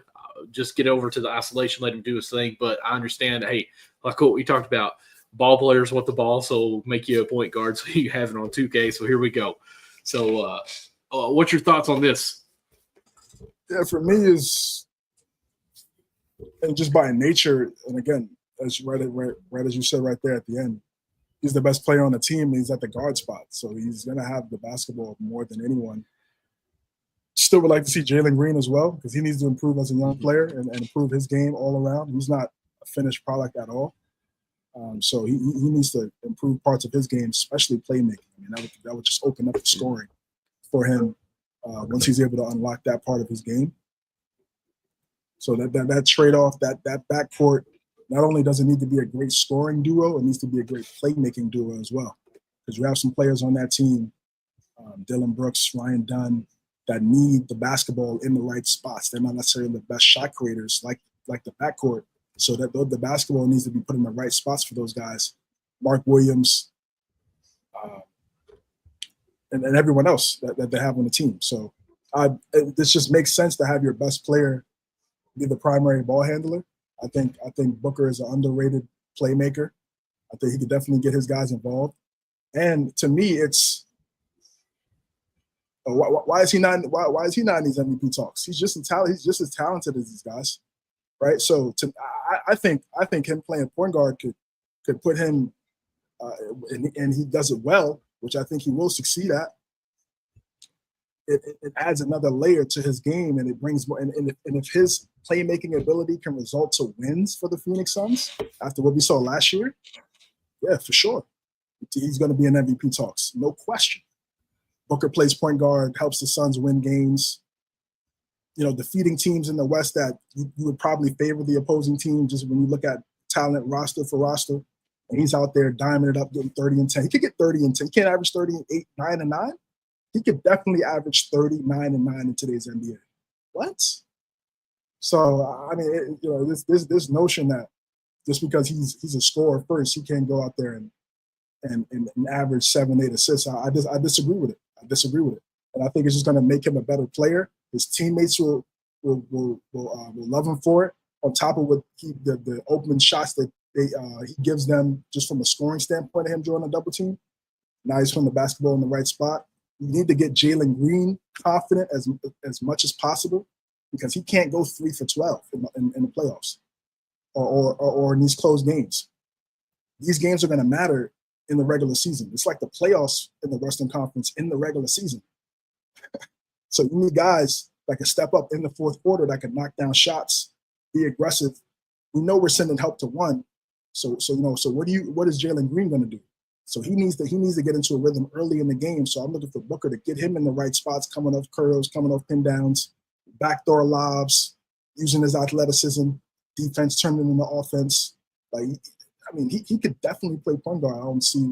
I saw some people saying that they need to go out there and get a guard for what? All it does is just take the basketball out of his hands.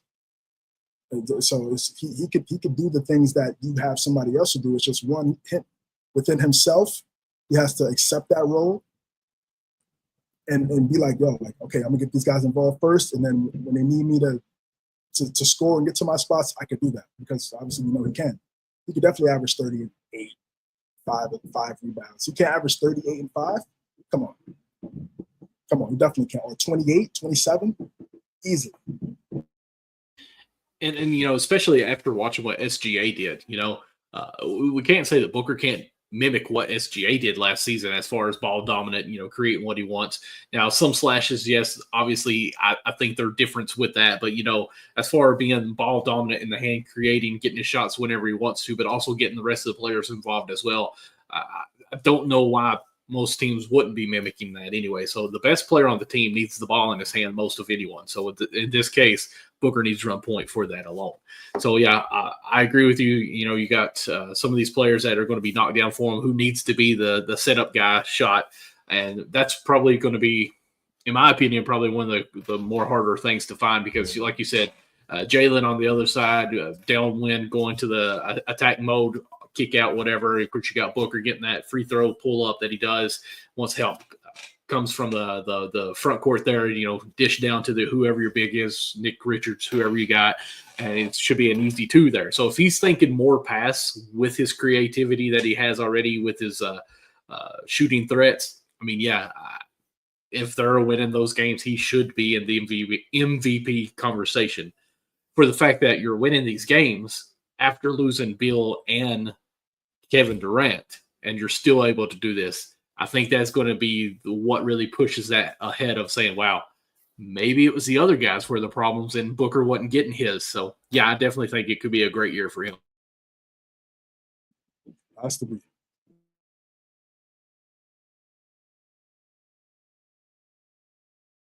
I believe that's all on that one. Yeah, right. You said everything, yeah. Yeah. So, all right, let's go ahead and move to our next topic here. Let's see here. The 2020 Lakers title has an asterisk. What are your thoughts on this statement? And, of course, I know you're bringing up the graphic. I'll let you read it. What happened here? Oh, yeah, definitely. That's way too much for me to read.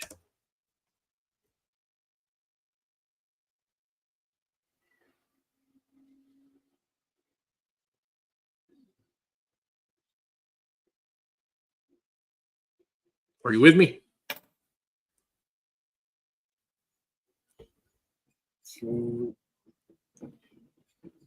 So this is Daryl Morey. So the 2020 Lakers title has an asterisk on it, and people around the league don't believe it was a genuine championship. Quote, had the Rockets won the title, I absolutely would have celebrated it as legitimate. Knowing the immense effort and resilience required, yet everyone I speak to around the league privately agrees that it doesn't truly hold up as a genuine championship. Perhaps the lasting legacy of the NBA bubble is that the NBA should be proud of its leadership at both the beginning and end of the pandemic, even though the champion will forever be marked as an asterisk. So what's your thoughts on that?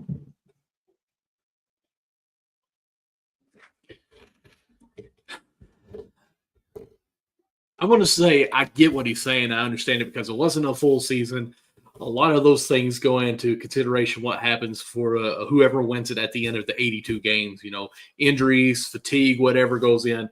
But if that's the season and that's what they, basically agreed upon to do, then yeah, I mean, it's got to be the champions, like I don't know. After year one, when it was 2021, I was saying there's an asterisk. But at the same time now, I mean, a few years have been out there. What else could you have done? Just not had the season. So, I mean, why do we put an asterisk? Just because it was short or because it was easier for the Lakers to win it? I mean, I don't know. Now, I will say, we talked about this on the show, is there was no home court advantage, which does take a play in what's going on with your games. If the Lakers are in LA playing, they've got their fan support, they're at home sleeping in their own beds.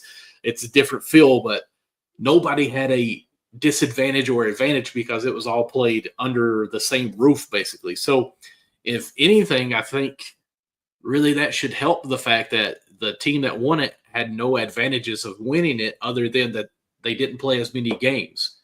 So, it's the same, basically the refs, same locations. Everyone was in the same situation and the best team won. So, I mean, I get the asterisk comment just for the fact that it wasn't the longevity of the season. The wear and tear didn't go on as much.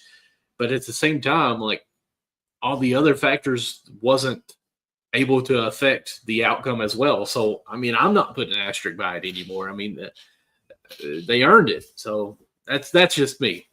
What about you?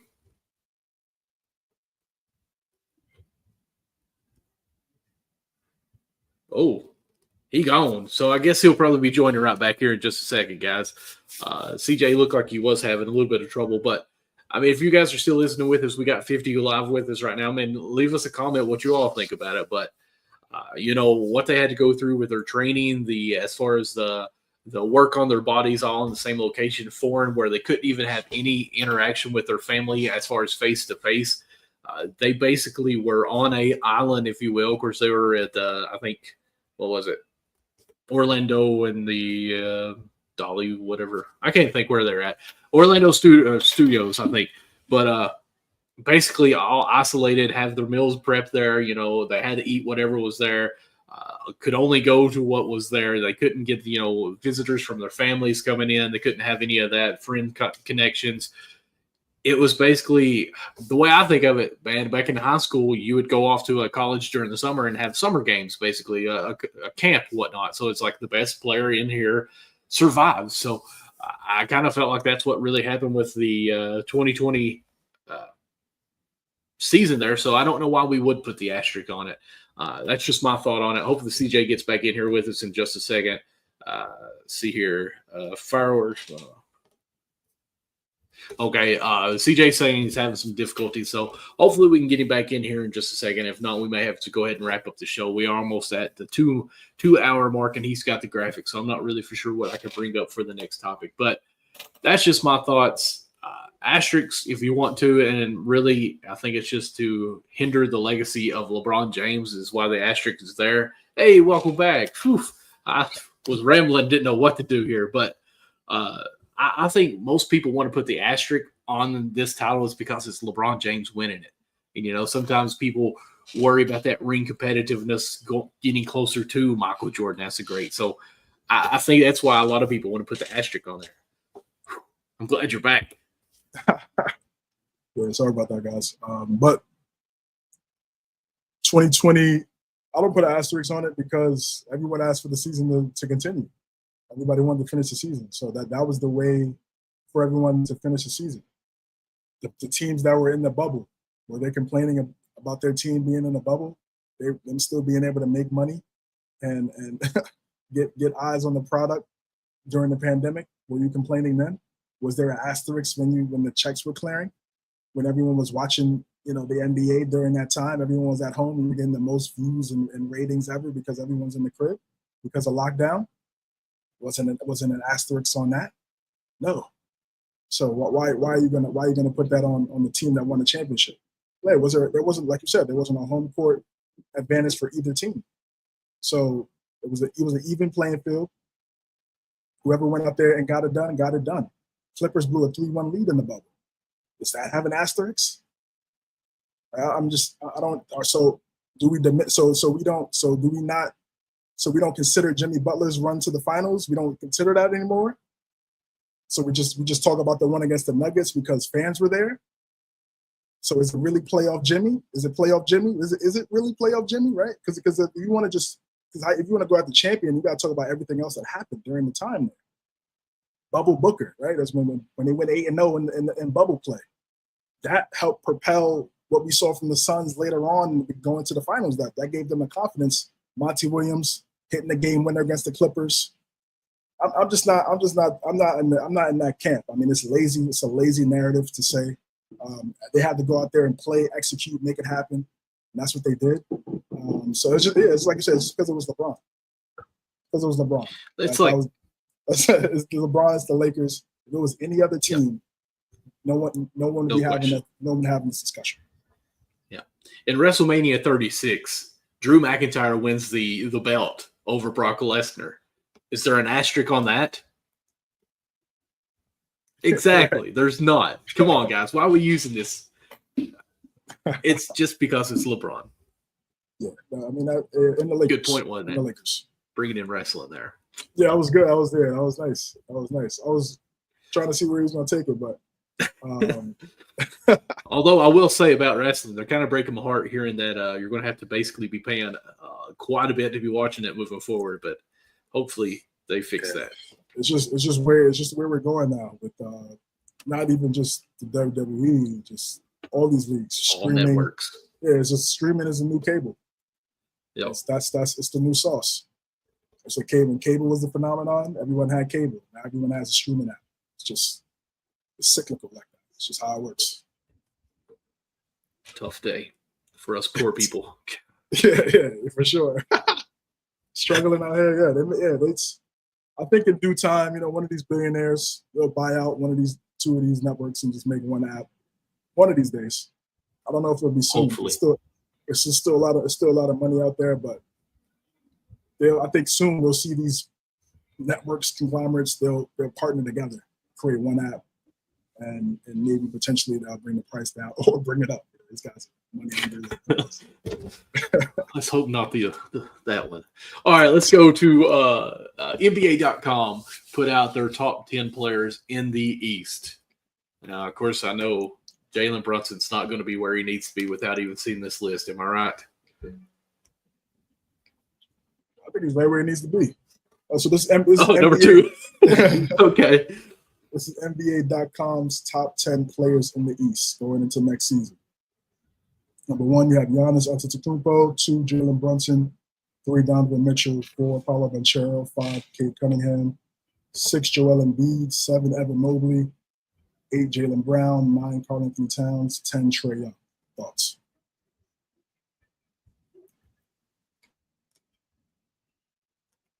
Am I missing Tatum here? Is something?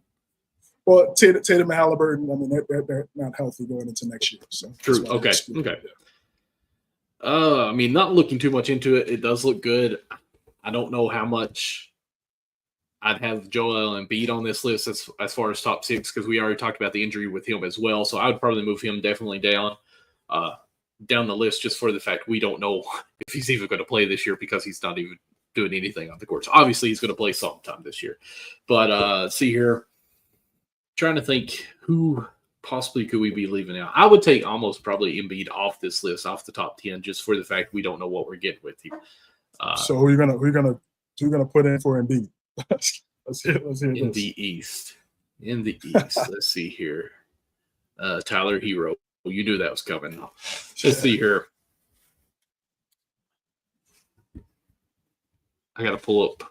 If he's expected to play in the season opener, it's like he has to be there. Okay, I'll at least move him to 10 because I don't have faith that he's going to be healthy for the beginning of the year. I'll say that. I'm trying to think. Evan Mobley, Jaylen Brown, Trae Young, Karl-Anthony Towns over Embiid, just off pure availability because of the availability. Okay. Yes, because he's not going to have the stats, I don't think. So he's not going to have the stats. So you're saying those guys that you're putting ahead of him will have better stats? Yes. Okay. I just want to be clear. I just want to be clear. I was just saying. I just want to be clear. Man. Trying to think. I do think while Halliburton is out, we're going to have somebody stepping up for the Pacers on this. But who will be that guy?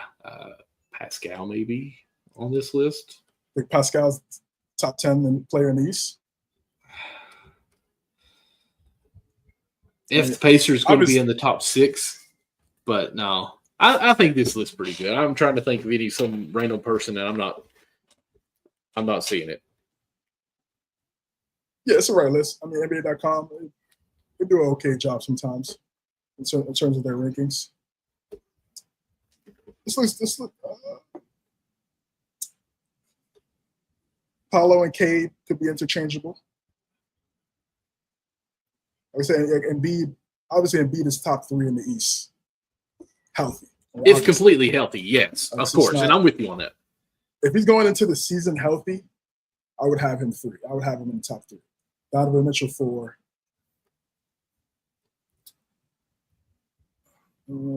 Like I said, Cade and Paolo, I mean, it doesn't matter to me if you pick one or the other right now.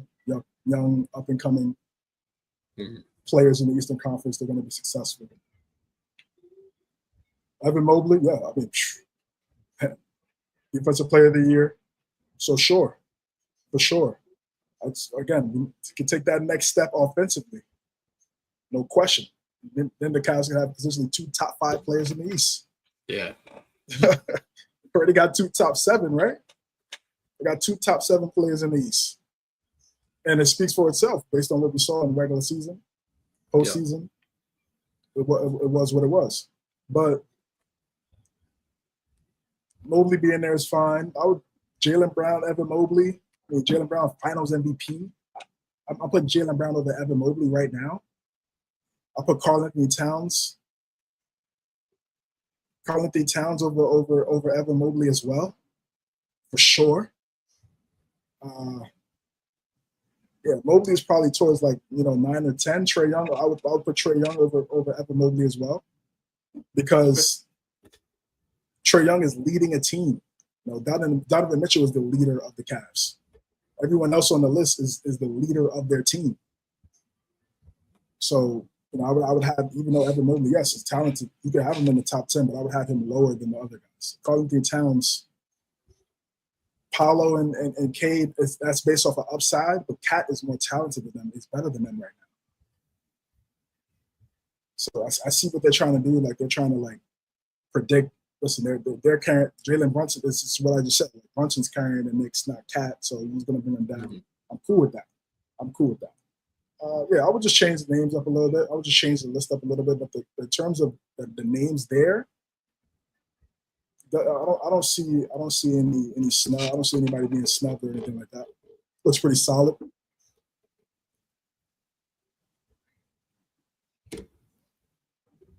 Yeah, I just want to reiterate. I don't know what I'm trying to say. If Joel Embiid plays 70 games this year, yes, I'd probably have him above Brunson, honestly, because what he can do at the size, everything is perfect for him. But I just don't have that faith in him, so I'm moving him to 10. But I also agree with you. Evan Mobley should probably be 9. I would have him above Trae Young, so I'd put him at 8 and have everyone else move up and Embiid drop down, just for the fact that I don't think he's going to be that healthy this year. Okay. But other than that, yeah, I'm good with the names.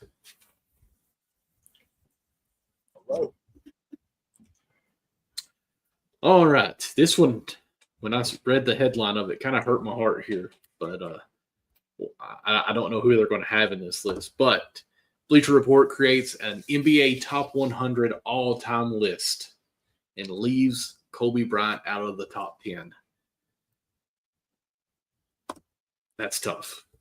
And, of course, the top 10 that they do have, MJ, LeBron, Kareem, Magic, Russell, Shaq, Duncan, Bird, Wilt, and Steph. Kobe number 11. Then to round out the top 20 is Hakeem, KD, Oscar Robertson, Jerry West, Kevin Garnett, Nikola Jokic, Luka Nowitzki, David Robinson, and Dr. J. What's your thoughts, bro?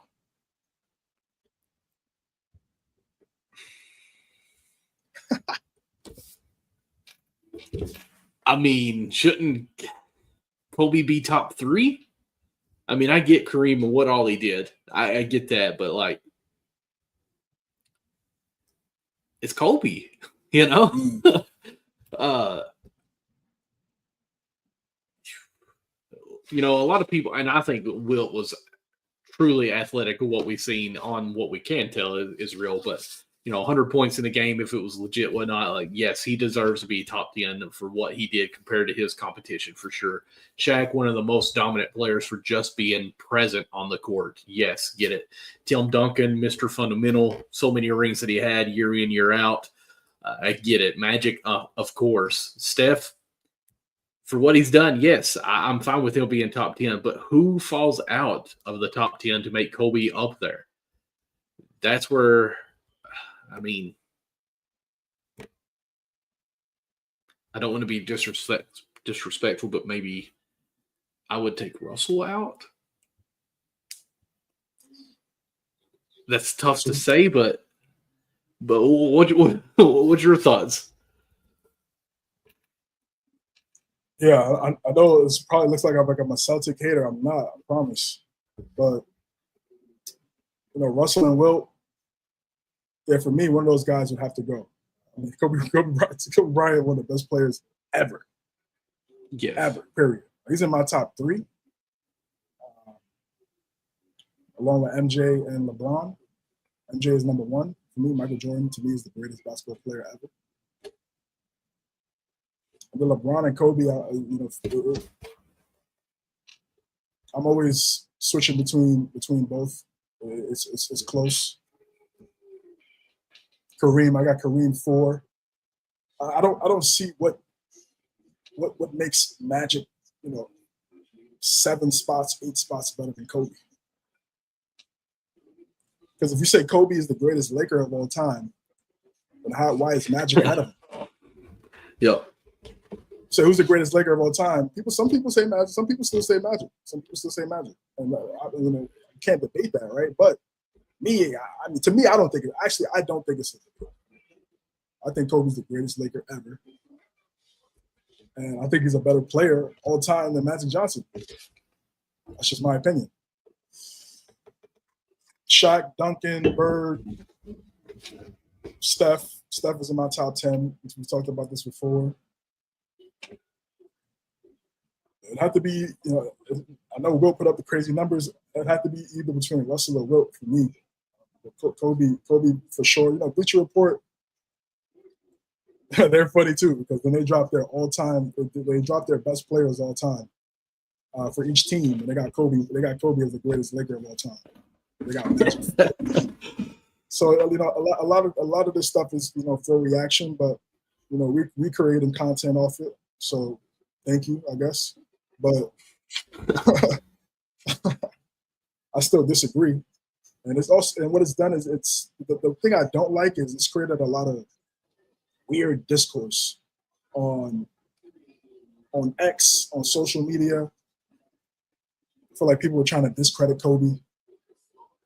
T-Mac had came out and said, and it wasn't necessarily like a diss to Kobe, but it was just pretty much just saying if he had Shaq, he would have won championship. He would have won multiple championships or at least one championship. And Shaq said he would have won 3 with T-Mac. I disagree with that. I haven't watched, all 3 of those guys play. T-Mac was a great player, one of the greatest scorers ever. Definitely a Hall of Famer. But he never got out the first round in his career. I mean, like that. So I can't play copy and paste with Kobe and T-Mac when T-Mac never made it out the first. And then Kobe went there with the 3 straight finals and went back to back without Shaq. And beat 4 50-win teams in the process of winning his first title without Shaq. And I can't play copy and paste with Kobe and Tracy McGrady. I'm not. That to me, that's disrespectful to Kobe. So for Shaq to come out and be like, yeah, I would have got 3. Said you would have got, but you didn't win anything before Kobe. You had Eddie Jones and Nick Van Exel right there. They were making the All-Star team. But people act like Shaq went to the Lakers in 2000. He got there in '96. They didn't win a title. They was getting clapped by Utah every year. Yeah. That's the facts. That's the facts. When he went to the Lakers, they were getting smoked by Utah. It wasn't until Kobe developed, got better, then they became dynastic because of Kobe. So without Shaq, and then the first championship, Shaq had he went crazy. Finals MVP, but after that, the second and third, you could make an argument for who the best player was in those two championships, the other two championships out of the three, for sure. The sidekick narrative with Kobe, it's lazy.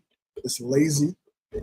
Kobe was never a sidekick, because if you talk about so who was a sidekick between Kareem and Magic? You see how that discourse is never there for Kareem and Magic, but it's always there for Kobe? Oh, if somebody else would have played with Shaq, they would have won 3 championships too. But no one says that. You never copy and paste Kareem and Magic with that phrase. Why? Because it's dumb. That's why. It's dumb. And it's dumb when you do the same thing and try to disrespect Kobe. Like I said, the discourse on X is weird, but the demographic on X is weird. It's an interesting demographic on this app. So when I see the basketball discourse, I'm not surprised. I'm more surprised. Actually, I'm not even surprised from the people on TV, because again, they have lazy analysis as well. For me, it's a no-brainer. If he's not in your top 3, how is he's a top 5 player ever? 18-time All-Star. Come on, what are we talking? Top three all-time in scoring when he retired. If he didn't get hurt on those last 3 years, he probably would have been 2. He would have passed Karl Malone for sure. If he stayed healthy in the back end of his career, if he didn't tear his Achilles, he definitely would have passed Karl Malone. He would have been second. Maybe, who knows? He might have passed. Who knows? Because who knows? But for him to get hurt on the last 3-4 years of his career and still pass Jordan, be top 3, speaks for itself, man. I mean, 5 chips and just going to 3 straight finals and going back to back without Shaq. And Shaq didn't do anything close to that after he left and went to Miami. He was a journeyman after he left the Lakers. It's just facts. Like when we see the clip with Shaq with all the jerseys on, that was all post LA. Phoenix and the Celtics and the Cavs and the Heat. Kobe stayed with one team the whole time. Yeah, were there ebbs and flows? Were there times where he wanted to leave? Sure. But he stayed, though. And he brought 5 championships, 2 jerseys retired. Like, what? So, what are we talking about, bro? How is he not a top 10 player all time? Like, again, this is supposed to be like the premier media company, right? When they talk about sports, right? It's like what are you doing for real? Okay, yeah, you want to get a reaction, but to me it's lazy. It's lazy. You just put him at 11. You just put him right out of the top 10. You just put him right out of 11. So it's just corny. And these people, they never show their faces. They never explain why. They never go. There's no name. There's no name. They never state their case as to why they had it. They said they had the lowest. They had the ranking, like who had Kobe the highest. Like there was like the highest and the lowest average. The lowest was 18. I was like, what? 18. It was their group of people that covered the game of basketball. The people at Bleacher Report that covered the game of basketball, they said the lowest Kobe was 18, the highest was 4. And then it somehow evened out to 11. However they came up with this. But 18 is crazy. Like we need to know who you are. Like how do you make like you need fired. I mean, I don't want to go that 18. far. I don't want to, but I want to know who you are. Let's talk. Let's see if we know basketball for real. Then after that, then we'll see what's up. I don't know what's gonna happen. Let's see if you know the game for it, because I'm trying to figure out like how could you come up with 17 names that had Kobe Bryant, bro? Like, Unless he's like 75 years old and just went with nothing but old heads here. But still, there's no 75-year-olds working at Bleacher Report, bro. No. Hell no. So it was just the discourse was disgusting. From a so-called leader in sports media, and then, like I said, online where they created people that you see on TV that claim they know the game of basketball. It was just sad. Bro. It's just sad, and of course he's not here to defend himself. And this wouldn't even be discourse if he was here for it. Like, just this wouldn't even be a discussion, because no one would even try to fix whatever take they would try to come up with to try to disrespect. And if they did, it got shut down too. And the one thing I will say is, Kobe fans, man, like, I mean, it's real. It's real. You see the impact, and the impact was always there. He's easily one of the most influential players, athletes, people in America ever. Just as being an American, he's one of the most influential Americans, and then he's just one of the most influential people, just period. So it's like you got like 18. So wow, it was just sad, man. Kobe Bryant, top 5 player of all time. Let's debate. If you out here, you got Magic Johnson over Kobe. Let's debate that. I want to hear your case for Magic Johnson over Kobe Bryant. Let's hear it. I want to hear it for Bill Russell. Shaq and Kobe. Is Shaq 5-6 spots better than Kobe Bryant? Absolutely not. Absolutely not. All things considered, especially him winning the chips at post Shaq, and Shaq really not doing anything other than the one chip in Miami. No. I got Kobe over Shaq. For sure. Like, you got Shaq over Kobe, let's talk. Yeah, no, I don't think anybody would. But if Shaq and Kobe played together for all those years and won those titles together, maybe there's a conversation with it, because we don't know how it panned out. But no, where Shaq didn't do anything outside of Kobe other than 1 year with Wade, that just erases all that conversation. And he didn't even win Finals MVP. Wade did. Yeah. So, like, yeah, he was a key factor. And the reason why he left is because he wasn't locked in like Kobe was. And Kobe was tired of carrying him in the regular season. Remember, Kobe was playing 80 games, 82 games, 80 games, 80 games.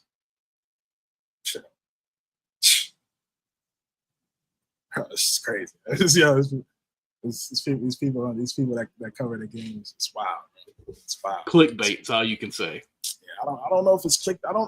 Some of it is clickbait. Some of it is in their brain too, which is alarming to me. Like, how you able to cover the game of basketball, and that's the thing I don't like too. They don't show their face. We show your face. We show our face. I'm here to stand on anything, and I'll show my face. What's good? They hide behind the logo. I don't like that. I don't like where are you at? State your case. I don't want to see a little stanza on the website of why you got it. Let's talk about it. Let's talk. Let's see if we really understand the game of basketball for real. It's just sad. Yeah, it really is. I even tried to look it up and see if it had anyone on here who it actually was, and there's nothing. Yeah, never. Never. It's what they do. It's what they do, man. So, listen. Always gonna give Kobe his flowers. Always. And you can find. It got a little weird. Yeah, but you can find the senior writers on Google Chrome if you type in who writes or who covers the NBA for Bleacher Report. It's got senior writer, NBA reporters, and NBA insiders, and a few more other people. But again, we don't know who all of the people that voted on this. So, sure. Sad day for Bleacher Report. That's all I'm asking for, man. Like, the list is cool, but let's have a discussion, man. Let's talk. Yeah. I feel like in the media, this is what should happen. I feel like if you're working in the media for whatever sport that you're covering, you should take a test or an exam to see if you understand the sport that you're covering. Not analytics, not 2 + 2 is 4. I'm talking about, do you know what a DHO is? Like, do you know stuff like that? Like, if you're covering the game of basketball, like, even if I feel like without that, you know, in terms of like stipulation in order to cover the game, if you're covering the game, like, you should already like want to try to be knowledgeable about it. So what? You didn't play in the NBA, so what? Doesn't mean you can't understand the game of basketball. Who cares? So that, to me, and when I hear some of these people talk that, you know, that cover the game, is, you know, the discourse is intriguing. Like, this is probably the best way to put it. Not in a good way.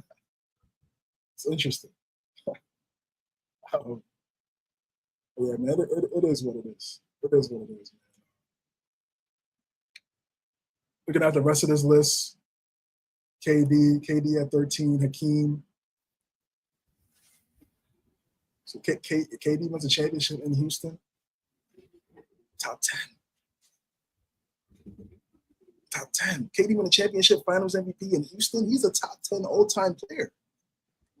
Like, because the scoring ranking, he's gonna at least get the 3. He's gonna at least get the 3. I mean, I don't know if he'll get to LeBron, but he'll at least get to 3 or 2. If he stays healthy the next 4 years, 1 title in Houston with a Finals MVP, no question. Top 10 player all time, no question. And I mean, you can honestly, you can make the argument now. But again, if he gets the chip in Houston, that's the no debate chip to me. Just like Steph, when Steph got that Finals MVP, it was like, come on, like, what are we really talking about now? You really should have got it over the Iguodala. Nasty work. Oh yeah. But they gave it the Iguodala for guarding LeBron. LeBron averaged like 31, 8, and 9.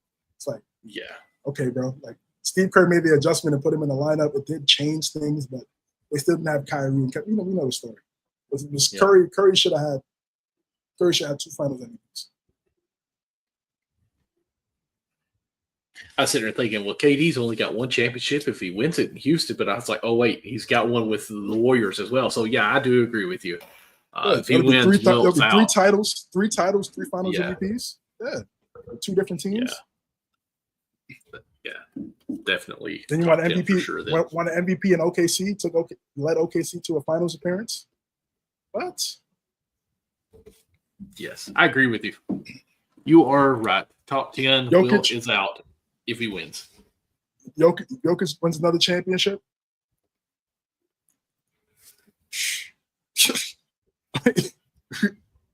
13, 12. I mean, he already got 3 MVPs. He already has 3 MVPs. I mean, that list is a short list within itself. 3 or more MVPs all time. I mean, that's a very short list. Championship, Finals MVP, 30, 20, and 10 in the Finals game. Only other person to do that was Wilt. Yeah, Jokic. Yeah, one more chip. Yeah, one more chip, and then it's not even a question. All right, CJ, I think that wraps us up for tonight. Great topics, man. Bleacher Report do better. Again, I already said it once, but like, come on, man. Glad we got to do an episode. It's been a while since we did it. We'll try to get back onto this now because season's right around the corner, really.